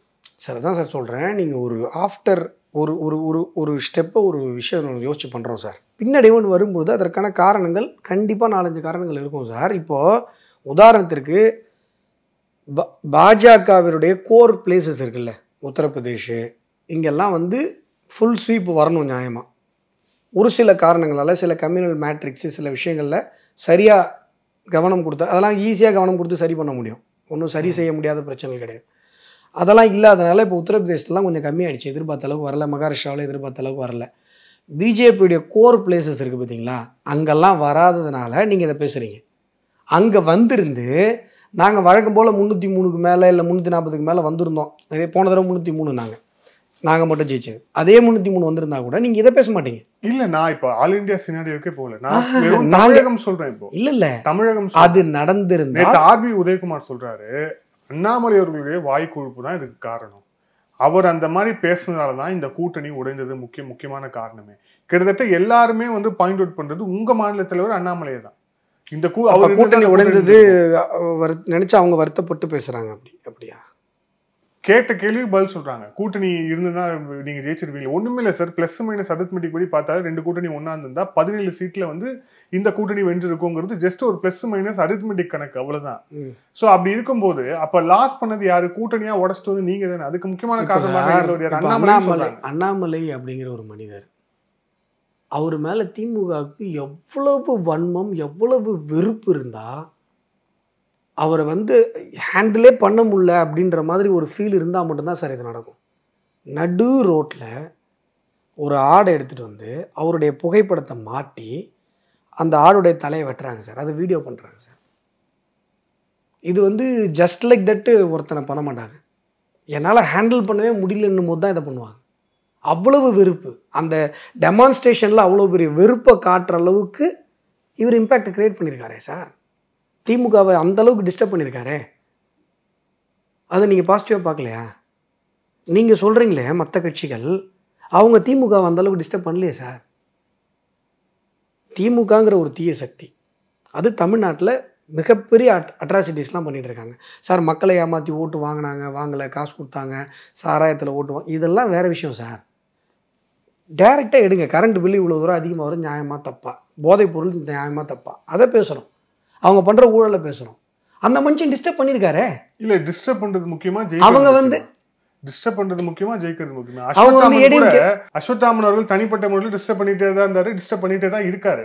அதனால வந்து டிஸ்டர்ப் பண்றது முக்கியமா, ஜெயிக்கிறது முக்கியமா? ஆமா, திமுகவை அது முக்கியம் இல்லையா? சோ நீங்க டிஸ்டர்ப் பண்றது எப்படி ஒரு பெரிய கிளைமா சொல்ல முடியும்? இப்போ திமுக அதிமுகவை எதிரியா நினைக்கல. டெக்னிக்கலா 2வது இடம் அவங்க தானே. பல இடங்களில் நாங்கள் 2வது இடம். ஓகே. ஆனால் பிஜேபியை ஏன் எதிரியாக நினைக்குது? ஏன் அதிமுக எதிரியாக நினைக்கல? கோயம்புத்தூர்லாம் கிட்டத்தட்ட 2 பேருமே கூட்டணி வச்ச மாதிரி தானே பண்ணியிருக்காங்க. கோயம்புத்தூரில் யார் யார் கூட்டணி? அதிமுகவும் திமுகவும் கூட்டணி மாதிரி தான் பண்ணியிருக்காங்க. நான் அது ரொம்ப உள்ளே போக விரும்பலை. அப்படி தான் நடந்திருக்கு. அதை விட்டுருங்க. நீங்கள் அதை ஏற்றுக்கலாம், பரவாயில்ல. ஆனால் இல்லை, நீங்கள் எப்படின்னு சொல்லுங்கள். அது எப்படி அதிமுக? கிட்டத்தட்ட அப்படி தான் சார். கிட்டத்தட்ட அப்படி தான் நடந்திருக்கு. கிட்டத்தட்ட அப்படி தான் நடந்திருக்கு. நீங்க என்ன சொல்றீங்க? அதிமுகவோட ஓட்டு ஃபுல்லா திமுக மாறி இருக்குங்கிறீங்களா? மாறுற என்ன சொல்றது, அவங்க வந்து மாறி இருக்கு, மேபி மாறி இருக்கு. 2 பேருமே என்ன சொல்றது, ஒரு ஹிடன் அஜெண்டாவோட இருந்திருக்கலாம். அண்ணாமலை ஜெயிக்கக்கூடாது அப்படின்றதுக்காக கூட வேலை பார்த்த மாதிரி தான் தெரியுது. அப்படிதான் தெரியுது. இது நீங்கள் ஆச்சரியமாக பார்க்குறவங்களாம் ஒன்றும் இல்லை. தமிழ்நாட்டில் பல இடங்களில் பல விஷயங்கள் அப்படி தான் நடந்திருக்கு. ஏன் சார் திருவண்ணாமலையில் வந்து அதிமுக ஓட்டு கேட்கலையா சார்? ஏவாவேலு கேட்டாரா இல்லையா? ஏன் கேட்டார்? அப்போ உங்களுக்கு எதிரி யார்? அதிமுகவுக்கு ஓட்டு கேட்குறாரு. அதிமுக நல்லா வேலை செய்யுங்க, பிஜேபி செகண்ட் பிளேஸ் வந்துடக்கூடாது, நீங்கள் நல்லா பண்ணுங்க அப்படின்றாரு. என்ன காரணம்? அப்போ அதிமுக மேலே உங்களுக்கு கன்சர்ன் இருக்குது, திமுக மேலே அதிமுக கன்சர்ன் இருக்குது. எவ்வளோ நாளைக்கு இந்த கேம் விளையாடிட்டே இருப்பீங்க? அப்போது ஒரு தடவை இந்த நாட்டினுடைய ஒரு என்ன சொல்கிறது, ஒரு ஒரு ஒரு அக்னி பரீட்சை எடுத்து பார்ப்போம். வளர்ச்சி அரசியல் மீது, இந்த தேசத்தினுடைய சொந்த சித்தாந்தத்தின் மீது மக்களுக்கு இருக்கிற நம்பிக்கையை நம்ம வந்து ஒரு தடவை டெஸ்ட் பண்ணி பார்ப்போம் சார். இப்பயும் சொல்கிறேன் சார், பிஜேபியோடைய கேடர்ஸ், பிஜேபியோடைய ஐடியாலஜிக்கோடைய கமிட்டட் கேடர்ஸு இப்போ ஹாப்பியாக இருக்காங்க. நல்லா புரிஞ்சுக்கோங்க. சரி, ஓகே, நம்ம என்னென்னு தெரிஞ்சுப்போம். ஒரு தடவை நம்ம இண்டிவிஜுவலாக நிற்கும் போது தான் நம்ம பர்சன்டேஜ் என்னென்னு தெரியும். 9% சார் விஜயகாந்தோடைய அவருடைய பீரியடில் அவருடைய அதிகபட்ச பர்சன்டேஜ். அப்போ எவ்வளோ பெரிய எதிர்பார்ப்பு அவர் மேலே இருந்தது. இப்போ அதை விட 1.5% கிட்டத்தட்ட 11% வந்துட்டோமே. இதிலேருந்து நம்ம என்ன பண்ண முடியும்?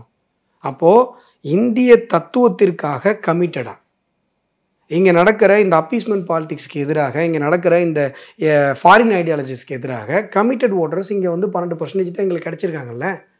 இதை நாங்கள் ஒரு பாசிட்டிவ் சைனாக பார்க்குறோம். இப்பயும் சொல்கிறேன், நாங்கள் மேலே இப்போ நீங்கள் சொல்கிறீங்க, இந்த கால்குலேஷன் சொல்கிறீங்க, உங்களோட கணக்கு கரெக்டு. திமுக மக்கள் விரும்பாமல் 17 இடத்துல ஜெயிச்சிருக்காங்க. இதான் நீங்கள் சொன்னதுடைய வேற வரிகளை போட்டால் இப்படி தான் சொல்ல முடியும். திமுக வரக்கூடாதுன்னு சொல்லி மக்கள் இவ்வளோ பேர் விரும்பியிருக்காங்க, திமுக வரணும்னு சொல்லி மக்கள் இவ்வளோ பேர் விரும்பியிருக்காங்க. வரக்கூடாதுன்னு விரும்பினவங்க தான் அதிகம். நீங்கள் சொல்கிற அந்த ப்ளஸ் கால்குலேஷனை வச்சு பார்த்தீங்கன்னா 17 தொகுதி திமுக வந்திருக்கக்கூடாது. கரெக்ட். இது வந்து எலெக்ஷனில் இந்த ஓட் மேட்ரிக்ஸ் நடக்கும். ஆனால் ஐடியாலஜிக்கல் இது என்ன சொல்கிறது, சித்தாந்த புரட்சி ஏற்படணும் அப்படின்னு சொன்னால் இந்த மாதிரியான அக்னி பரீட்சைகள் எடுத்து தானே ஆகணும். சித்தாந்த புரட்சி ஏற்படாமல் அரசியல் புரட்சி ஏற்படும் எப்படி எதிர்பார்க்க முடியும்? அப்படியே சித்தாந்த புரட்சி ஏற்படாமல் அரசியல் புரட்சி ஏற்பட்டால் அதில் யாருக்கு என்ன லாபம்? இல்லை, உங்கள் சித்தாந்த புரட்சி நீங்கள் சொல்கிறது வந்து ஹிந்துத்துவா அதான் சொல்கிறீங்க. ஆனால் பாருங்க, இந்துத்துவான்னு நீங்கள் சொன்னாலும் கூட, இந்துத்துவான்னு நீங்கள் தொடர்ச்சியாக பிரச்சாரம் சொன்னால் கூட, குறிப்பாக நீங்கள் குறிப்பிட்ட வகையில் பிரச்சாரம் பண்ணால் கூட, ஹிந்து கன்சால்டேஷன் இங்கே தமிழ்நாட்டில் உங்களை நோக்கி நடந்திருக்கா அப்படின்னே ஒரு கேள்வி இருக்குல்ல. தேர்தலுக்கு தேர்தல் சிறுபான்மை கன்சால்டேஷன் டுவர்ட்ஸ் வந்து டிஎம்கே அலைன்ஸ் வந்து நடந்துகிட்டே இருக்கு. உங்க கூட வந்துட்டு இப்போ பிரிஞ்சு போனதால அதுவும் வந்து அதிமுகவுக்கு வந்து வரல அப்படின்னு சொல்றாங்க. ஆனா ரிவர்ஸ் கன்சால்டேஷன் அங்கே நடந்துகிட்டே இருக்கு. ஆனால் உங்களுக்கு இவ்வளோ இந்துத்துவம் பேசியும் உங்களுக்கு இந்த கன்சால்டேஷன் நடக்கல சார். நல்லா புரிஞ்சுக்கோங்க, ஹிந்து கன்சால்டேஷனை பிஜேபி நம்பலை சார். நல்லா புரிஞ்சுக்கோங்க, இந்துத்துவ கன்சால்டேஷனை தான் பிஜேபி நம்புது. ரெண்டுக்கும் நிறைய வித்தியாசம் இருக்குது. நீங்கள் வந்து இந்த மதத்துக்காரங்களாம் எங்களுக்கு ஓட்டு போடணும், அந்த மதத்துக்கு அப்படின்னா அது திமுக, அதிமுக, மற்ற கட்சிகள், காங்கிரஸ் இவங்கெல்லாம் பண்ணுற கால்குலேஷன். மைனாரிட்டி ஓட்டுக்கு என்ன அப்பீஸ்மெண்ட்டு, எலெக்ஷன் வருதுன்னா டெரரிஸ்ட்டுங்களை ரிலீஸ் பண்ணால் அதில் வந்து இஸ்லாமிய சகோதரர்கள் ஓட்டு போட்டுருவாங்கன்னு ஒரு அப்பீஸ்மெண்ட் பண்ணுறாங்க. அது ரொம்ப ரொம்ப டேஞ்சரான அப்பீஸ்மெண்ட். நான் சொல்லிகிட்டே இருக்கேன் கண்டினியூஸாக. நீங்கள் அதில் என்ன பண்ணுறீங்கன்னா இஸ்லாமிய சகோதரர்கள் அத்தனை பேரையும் தீவிரவாதிகளை அடையாளப்படுத்துறீங்க. 192 பேரை குண்டு வச்சு கொண்டு நான் ரிலீஸ் பண்ணால் அதில் வந்து முஸ்லீம் சந்தோஷப்படுவாங்கன்னு சொன்னால் அதை விட முஸ்லீம்களை கேவலப்படுத்துகிற விஷயம் கிடையாது. பட் அப்பீஸ்மெண்ட் பாலிடிக்ஸ் நடக்குது. இந்த கால்குலேஷனுக்குள்ளே என்றைக்குமே பிஜேபி போவாது. முஸ்லீம் இருக்காங்க, இந்து ஓட்டை வாங்குவோம், முஸ்லீம் ஓட்டு வேணாம், இதை நாங்கள் சொல்லலை. இந்திய தத்துவம் சார்ந்தவர்கள் எங்களுக்கு வாக்களிக்கணும், ஐடியாலஜிக்கல் கன்வர்ஷனை தான் நாங்கள் எதிர்பார்க்கணும். இந்த அப்பீஸ்மெண்ட் பாலிடிக்ஸுங்கிறது தேவையில்லை அப்படின்னு ஒரு இஸ்லாமிய சகோதரன் நினைக்கிறானா, அவங்க ஓட்டு எங்களுக்கு கேட்குறோம். அந்த இஸ்லாமிய சகோதரன்ட்ட போய் அந்த உரையாடல் நாங்கள் பண்ணுறோம். அதுதான் பாஜகவுடைய ஐடியாலஜி. இந்த அப்பீஸ்மெண்ட் பாலிடிக்ஸ், ஒரு டெரரிஸ்ட்டை நீ வெளில விட்டு அது மூலமாக நாங்கள் ஓட்டு போடுவோம்னு நீ சொல்லாதரான்னு ஒரு இஸ்லாமிய சகோதரன் நினைக்கிறான்னா அவன் தான் சார் இந்துத்துவ ஓட்டு, அதான் சார் இந்திய தத்துவ ஓட்டு. இந்துத்துவம் அப்படிங்கிறது இந்து அதாவது நீங்கள் மதம் அடையாளப்படுத்துறீங்களா, மதம் சார்ந்தது கிடையாது. இந்துத்துவம் என்பது இந்திய தத்துவம், இந்தியன் ஐடியாலஜி, இந்தியா சார்ந்து. அதாவது கம்யூனிஸ்ட்டுக்கு ஒரு கம்யூனிஸ்ட் கண்ட்ரீஸ்க்கு கம்யூனிசம்னு ஒரு ஐடியாலஜி இருக்குது சார். அமெரிக்கா மாதிரி நாடுகளுக்கு முதலாளித்துவம்னு ஒரு ஐடியாலஜி இருக்குது சார். உலகத்தினுடைய முதல் அணையை கட்டினவங்க, உலகத்தினுடைய என்ன சொல்கிறது, ஐரோப்பிய நாடுகளில் காட்டு மிராண்டியாக சுற்றிட்டு இருந்தப்போ இங்கே மிகப்பெரிய அளவில் நகரம் அமைத்து ஒரு நகர நாகரிகத்தில் வாழ்ந்தவங்க. நமக்குன்னு ஒரு பொலிட்டிக்கல் ஐடியாலஜி இல்லாமல் போயிடுமா சார்? எதுக்கு சார் எல்லாமே ஃபாரின் ஐடியாலஜி இங்கே இருக்கணும்? திராவிடம் foreign ideology, Congress foreign ideology, communism foreign ideology. இந்த தேசத்தினுடைய சொந்த அரசியல் தத்துவத்தின் பெயர் இந்திய தத்துவம். அதை சுருக்கிட்டீங்கன்னா இந்துத்துவம். அதுதான் பாரதிய ஜனதா கட்சி பேசுது. நீங்கள் என்ன பண்ணுறீங்க, இந்த தேசத்தினுடைய அறம் சார்ந்த கோட்பாடுகளுக்கு, தர்மம் சார்ந்த கோட்பாடுகளுக்கு மதம்னு பேர் வச்சுட்டு இந்த தேசத்தினுடைய அறம் சார்ந்த அரசியல் கொள்கைக்கும் இந்த தேசத்தினுடைய அறம் சார்ந்த இயற்கை கொள்கைக்கும் நீங்கள் என்ன பண்ணுறீங்க, மதச்சாயத்தை பூசிடுறீங்க. அதை நீங்கள் மதவாதம் அடையாளப்படுத்துறீங்க. அது இல்லை அது இல்லை இந்துத்துவம். இந்துத்துவம் என்பது இந்திய அரசியல் தத்துவம். இந்துத்துவம் என்பது இந்த தேசத்தினுடைய ஓன் பொலிட்டிக்கல் ஐடியாலஜி. அந்த ஓன் பொலிட்டிக்கல் ஐடியாலஜி நாங்கள் பேசுகிறோம். அதில் அப்பீஸ்மெண்ட் பாலிடிக்ஸ்க்கு இடம் கிடையாது. வளர்ச்சி என்பது அனைவருக்கும் பரவலாக்கப்பட்ட வளர்ச்சியாக இது இருக்கிறது. நாட்டில் இருக்கிற நாய் நெறி கூட நல்லா இருக்கணும், மரம் செடி கூட நல்லா இருக்கணும். அதுதான் இந்திய தத்துவம். இன்னைக்கு G20 மாநாடு போட்டு மாற்று முறை எரிபொருளை மட்டுமே நம்ம பயன்படுத்தணும்னு நரேந்திர மோடி சொல்கிறாருன்னா அதற்கு பேர் இந்துத்துவம். அதனால் இன்னும் நல்லா பெருசாக விளக்க முடியும். மனுநீதி சோழன் கதையிலேருந்து நான் சொல்லுவேன். மனுநீதி சோழன் கதையில் அந்த கண்ணுக்குட்டிக்காக தன்னுடைய மகனுடைய உயிரை வந்து அந்த மனுநீதி சோழன் கொள்கிறான். காரணம் என்ன, தன்னுடைய கன்றை இழந்து அந்த பசு அனுபவிக்கிற வழியை இளவரசனை இழந்து அந்த ராஜா அனுபவிக்கணும். அப்போ தன்னுடைய ஆளுகைக்கு உட்பட்ட அனைத்து உயிர்களுக்குமான அரசனாக அந்த அரசன் இருக்கணும். இது இந்திய தத்துவம், இது இந்தியன் ஐடியாலஜி. இந்த இந்திய தத்துவம் புரிந்த இஸ்லாமிய சகோதரர்கள் ஐயா அப்துல் கலாம் மாதிரி எத்தனை பேர் இருக்காங்க? அப்போ எங்க கன்சல்டேஷன் என்னன்னா, ஹிந்துலாம் எனக்கு ஓட்டு போடு, முஸ்லீம்லாம் எனக்கு ஓட்டு போடாதுன்றது கிடையாது. இந்திய தத்துவம் புரிந்த மனிதர்கள் எங்களுக்கு ஓட்டு போடுவாங்க. இந்த தத்துவம் சார்ந்த அரசியலை நாங்கள் பண்ணிட்டு இருக்கோம். இந்த தத்துவம் இல்லாம காம்ப்ரமைஸ் ஓட் பாலிடிக்ஸ்குள்ள பிஜேபி என்னைக்குமே போனதில்லை சார். அதான் சார் மக்கள் மறுபடியும் எங்களை உட்கார வைக்கிறாங்க. ஓகே, இதில் இப்போ தேசிய அளவில் நம்ம பார்க்கும்போது ரிசல்ட்ஸில் குறிப்பாக வந்து நீங்கள் வந்து ஜாஸ்தியாக வந்து கிளைம் பண்ண விஷயம் ராமர் கோயில், அயோத்தியில் ராமர் கோயில் கட்டினது அப்படின்ட்டு. ஆனால் தேர்தல் முடிவுகளை பார்க்குறோம், அங்கே உத்தரப்பிரதேசத்தில் அதிகமான வாக்குகள் சரி, அதிகமான சீட் கன்வர்ஷனும் சரி செய்திருக்கக்கூடிய கட்சி வந்து சமாஜ்வாதி கட்சியாக இருக்குது. ஸோ ராமர் உங்களை கைவிட்டாரா? ராமர் கோயில் கட்டினது ஓட்டுக்காகவா? இல்லையா? இல்லை, அதான் பிஜேபி. ராமருக்கு நாங்கள் கோயில் கட்டினது அங்கே ராமருக்கு பிறந்த இடம், அதனால கோயில் கட்டணும் சார். ராமர் கோயில் கட்டுறதுனால ஓட்டு வரும்னு சொன்னால் ராமர் கோயில் கட்டிட்டு திறந்துட்டு போகலாம் சார். அது ஏன் சார் 21 நாள் ஒருத்தர் 73 வயசானவர் ஏன் சார் 21 நாள் வெறும் இளநீ தண்ணி மட்டும் குடிச்சுன்னு பாயில் படுக்காமல் தரையில் படுக்கணும்? அதுக்கும் ஓட்டுக்கும் சம்மந்தமே இல்லையா சார்? ராமர் கோயிலில் ஓட்டு வரும் சார், ராமருக்கு கட்டினா ஓட்டு வரப்போகுது. 21 நாள் ஏன் சார் தரையில் படுக்கணும், இளநீ தண்ணி குடிக்கணும்? இல்லை சார், ஒரு அரசியல் கட்சியும் எலெக்ஷன் மேனிஃபெஸ்டோன்னு வெளியிடுவாங்கல்ல, எதுக்கு வெளியிடுறாங்க? மக்கள் அதை பார்த்துட்டு தங்களுக்கு ஓட்டு போட்டோம் தானே. எலெக்ஷன் மேனிஃபெஸ்டோல நீங்க ராமர் கோயில் கட்டணும்னு வச்சிங்க, அப்ப அது ஓட்டுக்கு தானே. நல்லா புரிஞ்சுக்கோங்க, ஓட்டு வரல அப்படின்னா அதை உடனே விட்டுறதுக்கு இல்லை, புரியுதுங்களா? நாங்கள் எங்களுடைய ஐடியாலஜிக்கல் சார்ந்த இப்போ 370 ரிமூவல்னு சொல்கிறோம் சார். 370 ரிமூவலுக்காக ஓட்டர்ஸ் கிரியேட் ஆகிறதுக்கு முன்னாடி இருந்தே நாங்கள் 370 சொல்லிட்டு இருக்கோம். 370 ரிமூவலுக்காக எங்களுக்கு பல ஓட்டு போனாலும் 370 ரிமூவல்னு நாங்கள் சொல்கிறோம் சார். அதை ரிமூவல்னு சொல்கிறதுல பல ஓட்டு எங்களுக்கு போகுது சார். ஏதோ ஒரு விதத்தில் பிரைன் வாஷ் பண்ணி ஓட்டை போக வைக்கிறாங்க. அதுக்காக நாங்கள் 370 ரிமூவலை விட்டோமா? அதுதான் பிஜேபி. இன்றைக்கி ராமர் கோவிலுக்காக ஒரு ஓட் பேங்க் கிரியேட் ஆகிருக்குன்னு நீங்கள் சொல்கிறீங்கன்னு வைங்க. ராமர் கோவில்னு சொன்னால் ஓட் பேங்க் ஓட்டு வராதுன்னு சொன்ன காலத்துலையும் நாங்கள் ராமர் கோவில் சொல்லிட்டு தானே இருக்கோம். நாங்கள் ஓட்டுக்காக எங்கள் ஐடியாலஜிக்கல் அமீபா மாதிரி நாங்கள் ஷேப் மாற்றிக்கலையே. இன்றைக்கும் சொல்கிறேன் சார், 1 லட்ச ரூபான்னு காங்கிரஸ் சொன்னான் சார், 2 லட்ச ரூபான்னு நாங்கள் சொல்லிருந்தா எங்களுக்கு ஓட்டு போட்டுருக்க போகிறாங்க. நாங்கள் ஏன் சொல்லலை? அதுதான் பிஜேபி.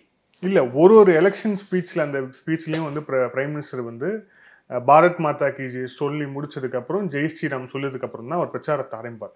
எலெக்ஷன் ரிசல்ட் வந்த உடனே அவர் ஃபஸ்ட்டு ஸ்பீச்சில் பாரத் மாதா கி ஜெய் 3 வாட்டி சொல்லிட்டு அடுத்த வார்த்தை அவர் சொல்கிறது எல்லாம் ஜெயின்னு எல்லாரும் ஜெய் ஸ்ரீராம் சொல்ல போகிறாருன்னு பார்த்தா ஜெய் ஜெகநாத் அப்படின்னு ஆரம்பிக்கிறார். ஜெய் ஜெகநாத்னு ஒடிசாவை குறிப்பிட்டு தான் சொல்கிறார். அப்போது அது வந்து ஜெய் ஸ்ரீராம் நமக்கு கை கொடுக்கல அப்படின்னு எடுத்துக்கலாமா அதில்? ஐயோ, நீங்கள் என்ன இப்படிலாம் நோட் பண்ணி இப்படிலாம் ஒரு கேள்வி கேட்குறீங்க. அதாவதுங்க, ஒரு விஷயம் நல்லா புரிஞ்சுக்கோங்க. இப்பயும் சொல்கிறேன், பாரத் மாதா கி ஜெய்ன்றது பிஜேபியோடைய கோஷம், சரிங்களா? நீங்கள் எத்தனையோ இடத்துல ஜெய் ஸ்ரீராம் சொல்லாமல் பாரத் மாதா கி ஜெய் சொல்லிவிட்டு வந்தே மாதரம் சொல்லிட்டு தான் நரேந்திர மோடியோடைய ஸ்பீச் இருக்கும். 100 ஸ்பீச் எடுத்திங்கன்னா ஒரு 4 ஸ்பீச் ஜெய் ஸ்ரீராம் சொல்லியிருப்பார். 96 ஸ்பீச் வந்து பாரத் மாதா கி ஜெய் இருக்கும், வந்தே மாதரம் இருக்கும். இந்த தேசத்தை தெய்வமாக பார்ப்பது தான் பாஜகவினுடைய அடையாளமே ஒழிய, நீங்கள் வந்து என்ன சொல்கிறது, விட்டா இந்த சைவ வைணவ விளையாட்டுக்குள்ளே மறுபடியும் போயிடுங்க போல இருக்கு, அந்த அளவுக்கு போயிடுங்க போல இருக்கு. இல்லை, அதான் என்ன சொல்கிறாரு, ராமர் கைவிட்டார், ஜெகநாதர் காப்பாற்றிட்டாரு அப்படிங்கிறாங்க. அதான் சொல்கிறேன் சார், நீங்கள் எல்லாமே இந்த மஞ்சள் கண்ணாடி போட்டவங்களுக்கு எல்லாம் மஞ்சளாக தெரியணும். எல்லாத்தையும் ஓட் பாலிடிக்ஸ்குள்ளேயே பார்த்து உங்களுக்கு இப்படிலாம் தோணுது. இது மாதிரி உங்களுக்கு தோணக்கூடாது. நீங்கள் வந்து சிந்தனையை மாற்றணும். பிஜேபியோடைய ட்ராக்கை பாருங்கள் சார். இன்றைக்கி 192 ஏதோ வந்தே பாரத் ட்ரெயின் நினைக்கிறேன், நம்பர்ஸ் காலைல பேப்பரில் பார்த்தேன். அவ்வளோ வந்தே பாரத் ட்ரெயின், 100கணக்கான ட்ரெயின் வச்சுக்கோங்க. நம்ம நாட்டில் ஷார்ட் ஸ்பேனில் இவ்வளவு ட்ராக்கில் கிட்டத்தட்ட கோடிக்கணக்கான கிலோமீட்டர்ஸ் ஓடிடுச்சு இப்போ வந்தே பாரத். 105% அதோடைய பயணியர்கள் இது. ஸோ ஒரு சீட்டு கூட வேக்கண்டாக போகல, மக்கள் அவ்வளோ தூரம் அந்த ட்ரெயினில் பயணிக்கிறாங்க. இப்போ இந்த வந்தே பாரத்னால ஓட்டு டிரான்ஸ்ஃபர் ஆயிருக்கா? இல்லை சார். வந்தே பாரத் ட்ரெயினால ஓட்டு ட்ரான்ஸ்ஃபர் ஆகல சார், நான் சொல்றேன் சார். சரி சார், ஸ்ட்ரெயிட்டான கேள்வி. அப்போ ஆனா வந்தே பாரத் ட்ரெயின் எதுக்காக பண்ணோம்? யூபியில் இது மட்டும் sir please. Vande Bharat train எதுக்காக பண்ணோம்? அதான் சார் பிஜேபி. நாடு வளரணும் சார். நாடு வந்து லாஜிஸ்டிக்ஸ். வாஜ்பாய் 4 ரோடு போட்டார் சார். அவர் அவ்வளோ அழகாக அந்த தேசத்தை டெவலப் பண்ணார். அது இப்போ கூட இப்போல்லாம் பேசும்போதெல்லாம் சொன்னாங்க எக்ஸிட் போடல, அப்போ வந்து வாஜ்பாய் தான் திருப்பி வருவாருன்னு சொன்னாங்க. ஆனால் வரல. இந்த தேசத்தை வளர்ச்சியை மட்டுமே காட்டி இந்த தேசத்தில் ஆட்சியை பிடிக்க முடியாது, ஓட்டு வாங்க முடியாதுன்னு பிஜேபிக்கு வாஜ்பாய் பீரியட்லேயே தெரியும். ஆனால் நரேந்திர மோடி வந்து மறுபடியும் அதே தான் பண்ணார். ஏன்னா வளர்ச்சிக்காக வாக்களிக்கிற வரை மக்களிடம் பேச வேண்டுமே ஒழிய, மக்கள் அதை டிவி நிகழ்ச்சிலாம் சொல்லுவாங்கள்ல, எதை பார்க்குறாங்களோ அதை போடாதீங்க, எதை பார்க்கணுமோ அதை போடுங்க அப்படின்னு. மக்கள் எப்படி யோசிக்க வேண்டுமோ அதுவரை மக்களிடம் முறையாடி கொண்டிருக்க வேண்டும் என்பது பாஜகவுடைய சிட்டம். ஸோ யூபியில் உங்களுக்கு வந்து சீட்ஸ் கம்மியானதுக்கு என்ன காரணம்? குறிப்பாக அந்த அயோத்தி ராமர் கோயில் இருக்கக்கூடிய அந்த பகுதியிலே வந்து சமாஜ்வாதி கேண்டிடேட் ஒருத்தர் வந்து ஜெயிக்கிறாரு. அதுக்கப்புறம் வாரணாசியில் ஃபர்ஸ்ட் 2 ரவுண்டில் பிரதமரே வந்து பின்னடைவை சந்திக்கிறாரு. அவரே வந்து கிட்டத்தட்ட 1.5 லட்சம் வாக்கு வித்தியாசத்துலாம் ஜெயிக்கிறார். அப்படின்னா இவ்வளோ பெரிய ஒரு பேக்ஃபால் அப்படிங்கிறது யூபியில் ஏற்படுறதுக்கான காரணம் என்ன? குறிப்பாக நீங்கள் வேற டபுள் இன்ஜின் சர்க்கார் அப்படின்னுவீங்க. யோகி அவர் இருக்கிறாரு, டபுள் இன்ஜின் சர்க்கார் அப்படின்னுவீங்க.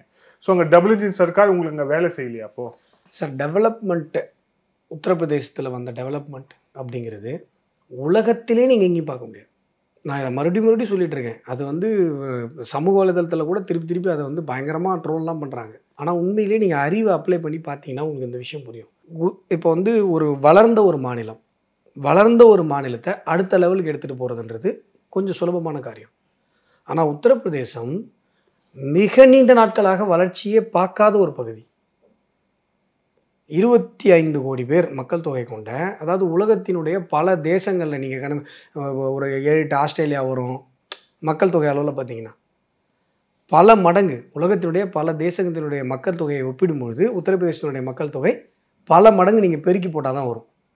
அவ்வளவு பெரிய மக்கள் தொகை கொண்ட ஒரு ஊரில் இன்றைக்கி 33 லட்சம் கோடி இன்வெஸ்ட்மெண்ட்டு ஒரே டைமில் கொண்டு வராரு அப்படின்னு சொன்னால் it's not a easy job. இப்போ ஒன்றும் இல்லை, அயோத்தியை சுற்றி அங்கே டெவலப் பண்ணியிருக்கிற டூரிசம், அந்த விஷயங்கள், இந்த நதியை சுத்தப்படுத்துறது, அந்த எக்ஸ்பிரஸ் வேலாம் உத்தரப்பிரதேசத்தில் கொண்டு வந்திருக்க எக்ஸ்பிரஸ் வேலாம் பார்த்திங்கன்னா அவ்வளோ அருமையாக கொண்டு வந்திருக்காரு. நீங்கள் வந்து அங்கே போயிட்டு நீங்கள் அந்த இலைப்பாருகிற ஹோட்டல்ஸ் இருக்குது பார்த்தீங்களா, அதுவே ஸ்டார் ரேஞ்சுக்கு இருக்குது. நீங்கள் பயணப்பட்டீங்கன்னா தெரியும். டெல்லியிலேருந்து நீங்கள் லக்னோ சாலையில் போய் பாருங்கள், உங்களுக்கே புரியும். அவ்வளவு விஷயங்கள் கான்ஷியஸாக பண்ணுறாரு. எங்கேயுமே ஊழல் இல்லை, 100% டிரான்ஸ்பரன்சி. நீங்கள் முன்னாடிலாம் உத்தரப்பிரதேசம், பீகார்லாம், இப்போ பீகார் சொல்ல முடியாது, பட் உத்தரப்பிரதேசம் பாருங்கள். முன்னாடிலாம் பார்த்தீங்கன்னா அந்த 10th எல்லாம் ஏறி பிட்டு போடுற ஃபோட்டோலாம் வரும். இன்றைக்கி எஜுகேஷனில் மாற்றம் கொண்டு வந்திருக்காரு. பல விஷயங்கள் இங்கே செயல்படுத்திக்கிட்டு இருக்காரு. நான் தான் சொல்கிறேன் சார், 90லேருந்து 95 கொண்டு வரது சாதனை இல்லை சார், 0லேருந்து 80 கொண்டு வரது மிகப்பெரிய சாதனை சார். இல்லை, அந்த சாதனை அந்த மக்கள் பார்க்கலையா அப்படின்னு கேட்குறாங்க. அங்கே வந்து கம்யூனல் மேட்ரிக்ஸில் ஒரு சில விஷயங்கள் நம்ம தவற எடுத்துக்கிட்டோம். ஓப்பனாக சொல்கிறேன். இப்போ சக்திராஜ் ராஜ்பூத்தில் ஒரு சில வருத்தங்கள் இருக்குது, அதை முன்னாடியே அறிஞ்சு சரி செய்திருக்கணும். யாதவர் சமூக மக்கள் அவங்கள்ட்ட ஒரு சில இது இருக்கா, அதை சரி பண்ணியிருக்கணும், அதெல்லாம் பண்ணியிருக்கணும். யோகி ஆதித்யநாத் அவருக்கு கொடுக்கப்பட வேண்டிய முக்கியத்துவம் கொடுக்கப்படலை. குறிப்பாக வந்து ஹோம் மினிஸ்டருக்கும் அவருக்கும் இடையிலேயே ஒரு பனிப்போர் இருந்தது. அவர் சொன்ன கேண்டிடேட் போல அவருக்கான முக்கியத்துவம் கொடுக்கல, அதனால அவர் சார்ந்த சமூகம் பாஜகவுக்கு வாக்களிக்கல அப்படிங்கிற ஒரு விமர்சனம் இருக்கு. சார் நான் என்ன சொல்கிறேன், கான்ஸ்பிரசி தியரிஸ் வந்து நீங்கள் 1000 சொல்லலாம் சார். நரேந்திர மோடி அவர்களுடைய இன்டர்வியூவில் உங்களுக்கு அடுத்த கட்ட தலைவர்கள் யார் அப்படின்னு சொல்லி கேட்கும்போது அவர் யாரை சொல்கிறாரு? யோகி ஆதித்யநாத் அவர்களை சொல்கிறாரு. அவர் வந்து உத்தரப்பிரதேசத்தில் பண்ணியிருக்க பல சாதனைகளை சொல்கிறாரு. எங்கள் மாநிலத்தில் ஒரு அண்ணாமலை அவர்களுடைய பேர் சொல்கிறார். அவர் வந்து தமிழகத்தில் ஒரு நல்ல ஒரு ஐபிஎஸ் ஆஃபீஸ்லேருந்து வெளில வந்து இங்கே வந்து எங்களுக்காக வந்து பண்ணிகிட்ருக்காரு அப்படின்னு சொல்கிறார். அப்போது யோகி அவர்கள் நரேந்திர மோடி அவர்களுடைய மனதில் எந்த அளவுக்கு இருக்காருன்றதை அதிலே தெரியும் உங்களுக்கு. ஸோ அதை தாண்டி நீங்கள் இந்த மாதிரியான கான்ஸ்பிரசி தியரிக்குள்ளே போனால் அதுக்கு நான் எந்த பதிலும் சொல்ல முடியாது. ஆனால் வளர்ச்சியை மக்கள் விரும்புகிறார்கள். நீங்கள் எப்பயுமே பார்த்தீங்கன்னா முன்னாடிலாம் தமிழ்நாட்டில் சொல்லுவாங்க, பார்லிமெண்ட் எலெக்ஷனில் ஒரு மாதிரி போடுவாங்க, ஸ்டேட் எலெக்ஷனில் ஒரு மாதிரி போடுவாங்க அப்படிலாம் சொல்லுவாங்க. அதே மாதிரி உத்தரப்பிரதேசத்தில் இப்போ நீங்கள் அசம்பிளி வச்சிங்கனாலும் மறுபடியும் யோகிஜி தான் அங்கே சிஎம். ஏன்னா அங்கே வளர்ச்சியினுடைய நன்மைகளை எல்லா தரப்பு மக்களும் அனுபவித்துக் கொண்டிருக்கிறார்கள். இஸ்லாமிய சகோதரர்கள் பல பேர் யோகிக்கு தான் ஓட்டு போடுறாங்க. இது வந்து கம்யூனல் மேட்ரிக்ஸ், அதில் வந்து சின்ன சின்ன விஷயங்கள் நம்ம வந்து கவனிக்காமல் விட்டுட்டோம் அப்படிங்கிறது என்னுடைய பர்சனல் கருத்து. ஆனால் இதை வந்து பிஜேபி எங்களுடைய கட்சி ரொம்ப சாதாரணமாக சரி பண்ணிடும். இல்ல நீங்க அடுத்து வருகிற தேர்தலில் உத்தரப்பிரதேசத்தோட ரிசல்ட்டை பார்த்தீங்கன்னா பிஜேபி எப்படிப்பட்ட கட்சின்னு உங்களுக்கு புரியும். காங்கிரஸை தொடர்ச்சியா விமர்சிச்சுட்டே இருந்தீங்க, குறிப்பா அவங்களுடைய தலைவர் ராகுல் காந்தியும் வந்து விமர்சிச்சுட்டே இருந்தீங்க. ஆனா இந்த எலெக்ஷன்ல அவங்க வந்து கிட்டத்தட்ட ஒரு 99 சீட் அவங்க வந்து ஜெயிச்சிருக்காங்க அப்படிங்கிறத பார்க்கணும். ஸோ ரிவைவல் அப்படின்ட்டு வந்து அவங்க வந்து சொல்றாங்க, அதை வந்து கொண்டாடுறாங்க. ராகுல் காந்தி எங்க போனாலும் வந்து அந்த இந்தியன் கான்ஸ்டியூஷன் புத்தகத்தை தான் கொண்டு போய் வந்து இது பண்ணாரு. பாரத் ஜோடோ யாத்திரை நீங்க வந்து எல்லாம் கிண்டல் பண்ணீங்க. பாரத் ஜோடோ யாத்திரை எங்க நடக்கிறாரு, அவர் நடக்கலாம் ஒன்றும். ஆனா அவர் நடந்த இடத்துல எல்லாமே போலிங் ஜாஸ்தியா இருக்கு, அவர் நடந்த எல்லாமே சீட் கன்வர்ஷன் நடந்திருக்கு அப்படின்னு சொல்றாங்க. ஓகே, ஆக்சுவலாக வந்து பார்த்தீங்கன்னா 99 சீட்டு காங்கிரஸ் தனியாக ஜெயிக்கலை. இதுவரை பாரத தேசம் சந்திக்காத ஒரு மிகப்பெரிய கூட்டணி. நான் தான் நேற்று பேசும்போது சொன்னேன், நேரு வந்து 3 பீரியட் இருந்தார், அந்த சாதனையை நரேந்திர மோடி பீட் பண்ணுறாருன்னு சொல்கிறாங்க. அது வந்து நேரு பண்ணது சாதனையே கிடையாது.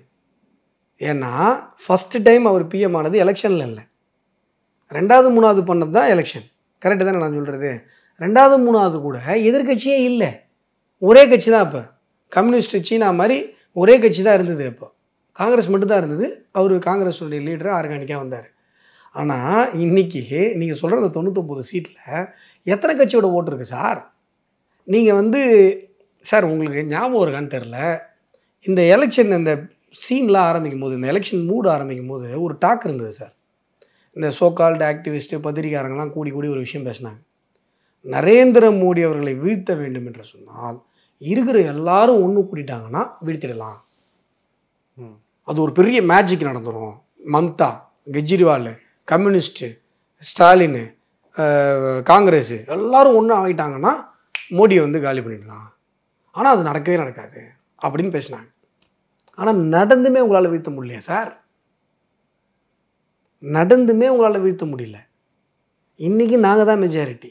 இன்றைக்கும் மக்கள் நரேந்திர மோடி அவர்கள் தான் 3வதாக வரணும்னு உட்கார வச்சுருக்காங்க. இல்லை வரணும்னு உட்கார வச்சுருக்காங்க. பட் ஆனால் உங்களுக்கு தனி பெரும்பான்மைங்கிறது கிடைக்கல. இப்போ நிறைய விமர்சனம் என்ன எழுதுனா, ஒரு டிவி 2 ரிமோட். ஒரு டிவி வந்து பாஜக பிரதமர் பதவியில் இருக்கக்கூடிய மோடி அவர்கள், 2 ரிமோட், ஒன்று வந்து நிதிஷ்குமார், இன்னொன்று சந்திரபாபு நாயுடு. ஒருத்தர் 16 எப்போ வேண்டுமானாலும் அவங்க 2 பேர் வந்து பிச்சுட்டு போய் லாஜிக்கே இல்லை சார். ஒருத்தர் 16 சீட்டு, ஒருத்தர் 12 சீட்டு சார். சரி சார், சரிங்களா? ஒருத்தர் 16, ஒருத்தர் 12. இன்னும் இதில் ஒரு விஷயம் என்ன, இவங்க பேசுகிறதுல கவனிக்காமல் எல்லாரும் பேசுகிறது, நாங்கள் ஜெயிச்சுட்டு மெஜாரிட்டி என்டிஏவுக்கு பத்தாமல் வெளில இருந்த ஆளுங்களை கொண்டு வரல. நாங்கள் ஜெயிக்கும் போதே என்டிஏ கூட்டணி தான். அது என்டிஏ கூட்டணிக்கு தான் இப்போது எங்களுக்கு கிடைச்சிருக்கிற 200 அலையன்ஸோடு சேர்த்து எவ்வளோ வந்திருக்கு? அலையன்ஸோடு சேர்த்து 290க்கு மேலே 292. 292 சீட்டு எங்களுடைய கூட்டணிக்கு கிடைச்சிருக்கு. என்ன சொல்ல போனால் 293. 293. இப்போ 10 இண்டிபெண்ட்டே வந்திருக்காங்க, 303 இப்போ கையில் இருக்குது. இந்த 10 அதுக்கப்புறம் வந்தது. அந்த 10 பிஜேபிக்கு வந்த ஓட்டு இல்லை, இப்படியே வச்சுப்போம். அந்த 10 எம்பி பிஜேபிக்கு வந்த ஓட்டு இல்லை. 293 பிஜேபி வரணும்னு வந்த ஓட்டு தானே. நிதிஷ்குமார் அவர்களுக்கும் சந்திரபாபு நாயுடு அவர்களுக்கும் போட்ட ஓட்டு பாரத பிரதமராக நரேந்திர மோடி அவர்கள் வரணும்னு போட்ட ஓட்டு தானே. எங்கள் கூட்டணியில் மெஜாரிட்டி கிடைக்காம வெளிலேருந்து வாங்கும் போது கூட இந்த விமர்சனங்கள் சொல்லலாம். எங்கள் கூட்டணி வந்துருச்சே. ஆனால் நிதிஷ் அவர்களுடைய, நிதிஷ் சந்திரபாபு 2 பேருடைய கடந்த கால அந்த நடவடிக்கைகள், அவங்களுடைய பேச்சு எல்லாமே வந்து இப்போ வந்து எடுத்து போட்டுருக்காங்களா, நீங்களும் பார்த்துருப்பீங்க. மோடியை போல ஒரு மோசமான நபர் இல்லவே இல்லை. அவருக்கு பிரதமராக உட்காரத்துக்கு யார் வேணா இருக்கலாம்னு சந்திரபாபு நாயுடு சொல்றார். நிதிஷ்குமார் அவருக்கு பேரே பல்டி மாமான் இருக்கு, அவர் எப்போ எங்க தாவாருன்னு சொல்லிட்டு அவருக்கே தெரியாது, அவங்க கூட இருக்கவங்களுக்கே தெரியாது அப்படிங்கிற ஒரு சூழல். ஸோ இவ்வளவு ஒரு அன்ட்ரஸ்டபிள் பார்ட்னர்ஸை வச்சு ஒரு மெஜாரிட்டி கவர்மெண்ட் ரன் பண்ண முடியும். மன்மோகன் சிங் பீரியட் மாதிரி 145 200 அப்படின்னு சொல்லி மெஜாரிட்டிக்கு ரொம்ப மைனாரிட்டியாக போய், மெஜாரிட்டிக்கு இவங்களுக்கு சம்மந்தமே இல்லாத மாதிரி மைனாரிட்டி ஓட்டை வச்சுக்கிட்டு திமுக மாதிரி நாங்கள் 30 எம்பி வச்சுருக்கோம், 40 எம்பி வச்சுருக்கோம்னு சப்போர்ட்டில் இருந்தால் இதெல்லாம் நீங்கள் பேசலாம். இது 40 இல்லை சார், ஒருத்தர் 16, ஒருத்தர் 12 சார். விஷயம் புரியுதா உங்களுக்கு? இது புரிஞ்சாலும் அவங்க இருந்தால் சார் உங்களுக்கு மெஜாரிட்டி சார். நல்லா புரிஞ்சுக்கோங்க சார். ஒருவேளை நான் இதெல்லாம் ஹைப்போதெட்டிக்கலாக சொல்கிறேன், நீங்கள் ஹைப்போதெட்டிக்கலாக கேட்கறதுனால 12 இருக்கிறவர் போனால் 40 இருக்கவங்க வருவாங்க சார். இதெல்லாம் அரசியல் நடக்கும் சார். மெஜாரிட்டி யாருங்க? 40 இருக்கவங்களா நீங்கள் யாரை சொல்கிறீங்க? நான் ஹைப்போதெட்டிக்கலாக சொல்கிறேன். அப்புறம் நீங்கள் வந்து 12 போகணும்னு சொன்னால் நான் அப்படி தான் சொல்லுவேன். புரியுதுங்களா? அரசியலில் எது வேணால் எப்படி வேணால் நடக்கலாம். ஆனால் எங்களுடைய மெஜாரிட்டிங்கிறது மன்மோகன் சிங் வாங்காத மெஜாரிட்டி. 10 வருஷம் நீங்கள் ஓட்டுனீங்க ஆட்சியை. எங்களோட கிட்டத்தட்ட 100 சீட்டு கம்மியாக வச்சுருந்து நீங்கள் 10 வருஷம் ஓட்டுவீங்க. நாங்கள் ஓட்ட மாட்டோம்னு நீங்கள் சொன்னீங்கன்னா அப்போ நான் என்ன சொல்கிறது? இல்லை, நீங்கள் வாங்காத மெஜாரிட்டி வந்து வாஜ்பாய் அவர்களும் வாங்காத மெஜாரிட்டி, அதை விட ஜாஸ்தியாக தான் வாங்கியிருக்கீங்க. பட் ஆனால் அதில் sir third time sir. Correct. அதில் இன்னும் நீங்கள் தங்கத்தில் இழைச்சி ராஜராஜ சோழனே வந்து ஆட்சி பண்ணாலும் 10 வருஷத்தில் ஆன்டி கம்பென்சி வரும்னு சொல்லுவாங்க, தெரியுங்களா? இன்னொரு விஷயம் சொல்கிறாங்க. அதாவது நீங்கள் பாஜக வந்து 3வது டேர்மில் வந்து ஒரு கான்ஸ்டியூஷனல் அமெண்ட்மெண்ட்டாக ரிஃபார்ம்ஸாக வந்து கொண்டு வரணும்னு அவங்க நிறைய பிளான் பண்ணி வச்சுருந்தாங்க. குறிப்பாக யூனிஃபார்ம் சிவில் கோடு உள்ளிட்ட நிறைய விஷயங்கள், பாகிஸ்தான் ஆக்குபைடு காஷ்மீர், அது உள்ளிட்ட நிறைய விஷயங்கள். ஸோ நீங்கள் கான்ஸ்டியூஷன் அமெண்ட்மெண்ட்லாம் நாடாளுமன்றத்தில் கொண்டு வரணும்னா 2/3 மெஜாரிட்டி வேணும். உங்களுக்கு ஒரு சிம்பிள் மெஜாரிட்டி இருக்குது கூட்டணியோடைய, உங்களால் அதை பாஸ் பண்ண முடியாது அப்படிங்கிற நிலைமை. ஸோ இப்போ 5 வருஷம் ஆட்சி கொடுத்தா கூட உங்களால் போட்ட முடியும், பட் ஆனால் இந்த கவர்மெண்ட்டால் எந்த ரிஃபார்மும் கொண்டு வர முடியாது அப்படின்னு ஒரு பார்வை இருக்கிறாங்க.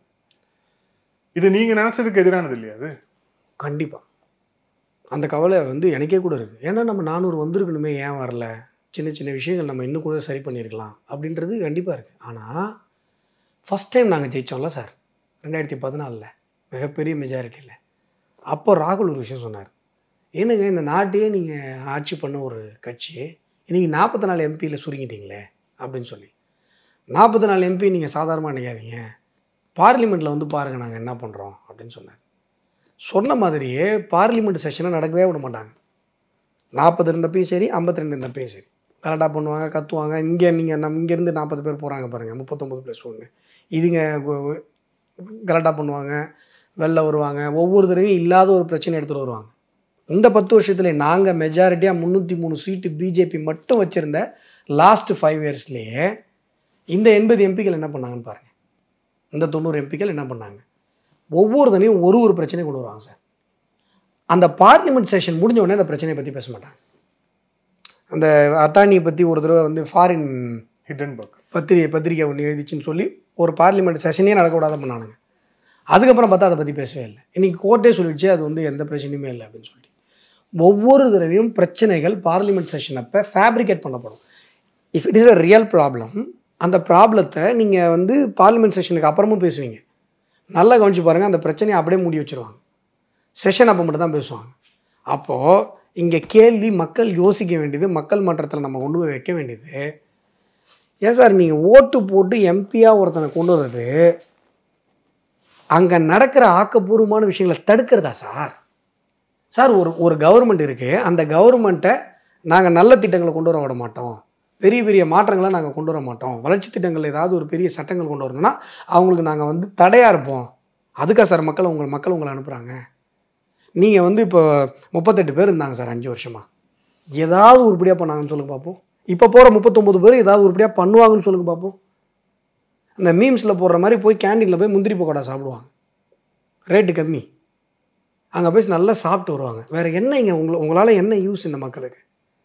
ஓகே, இதில் 5 ஆண்டுகள் பிரதமர் மோடி அவர் வந்து அந்த ஆட்சியை கடப்பாரா அப்படிங்கிற ஒரு கேள்வி, பிரதமர் மாற்றப்படுவாங்களா அப்படிங்கிற ஒரு கேள்வி. இது ஹைப்போதெட்டிக்கல் தான், நான் இல்லைன்னு ஒத்துக்கிறேன். ஆனாலும் ஏன் அதை கேட்குறாங்க அப்படின்னா, பாஜகவுக்கு வந்து மெஜாரிட்டி இல்லை அப்படிங்கிறதால. 5 ஆண்டுகள் குறிப்பாக வந்து பிரதமர் மோடி அவர்களுடைய அந்த ஒரு அவருடைய அந்த கேரக்டர், அவருடைய அந்த விஷயத்தை பற்றி சொல்லும் போதும் ஒரு விஷயம் சொல்கிறாங்க. அவருக்கு வந்து ஒரு டிசைசிவாக ஒரு முடிவை எடுக்கக்கூடிய ஒரு நபர். அவரால் வந்து வாஜ்பாய் மாதிரி வந்து அந்த அளவுக்கு வந்து அரவணைத்து அவரால் கொண்டு போகிறதுக்கான வாஜ்பாய் அளவுக்கு இருந்த மாதிரியான ஒரு டெண்டன்சி அவருக்கு இல்லை. ஸோ அவர் வந்து இந்த கவர்மெண்ட்டை வந்து இந்த 5 வருஷம் இந்த கொண்டு போகிறதே கஷ்டம் அப்படிங்கிறாங்க. இவ்வளவு நாளா பாஜகவை ஆதரித்தவர்களே அப்படி சொல்கிறாங்க. 303 ஜெயிச்சப்பையும் அமைச்சரவையில் கூட்டணிக்கு இடம் கொடுத்தோமா?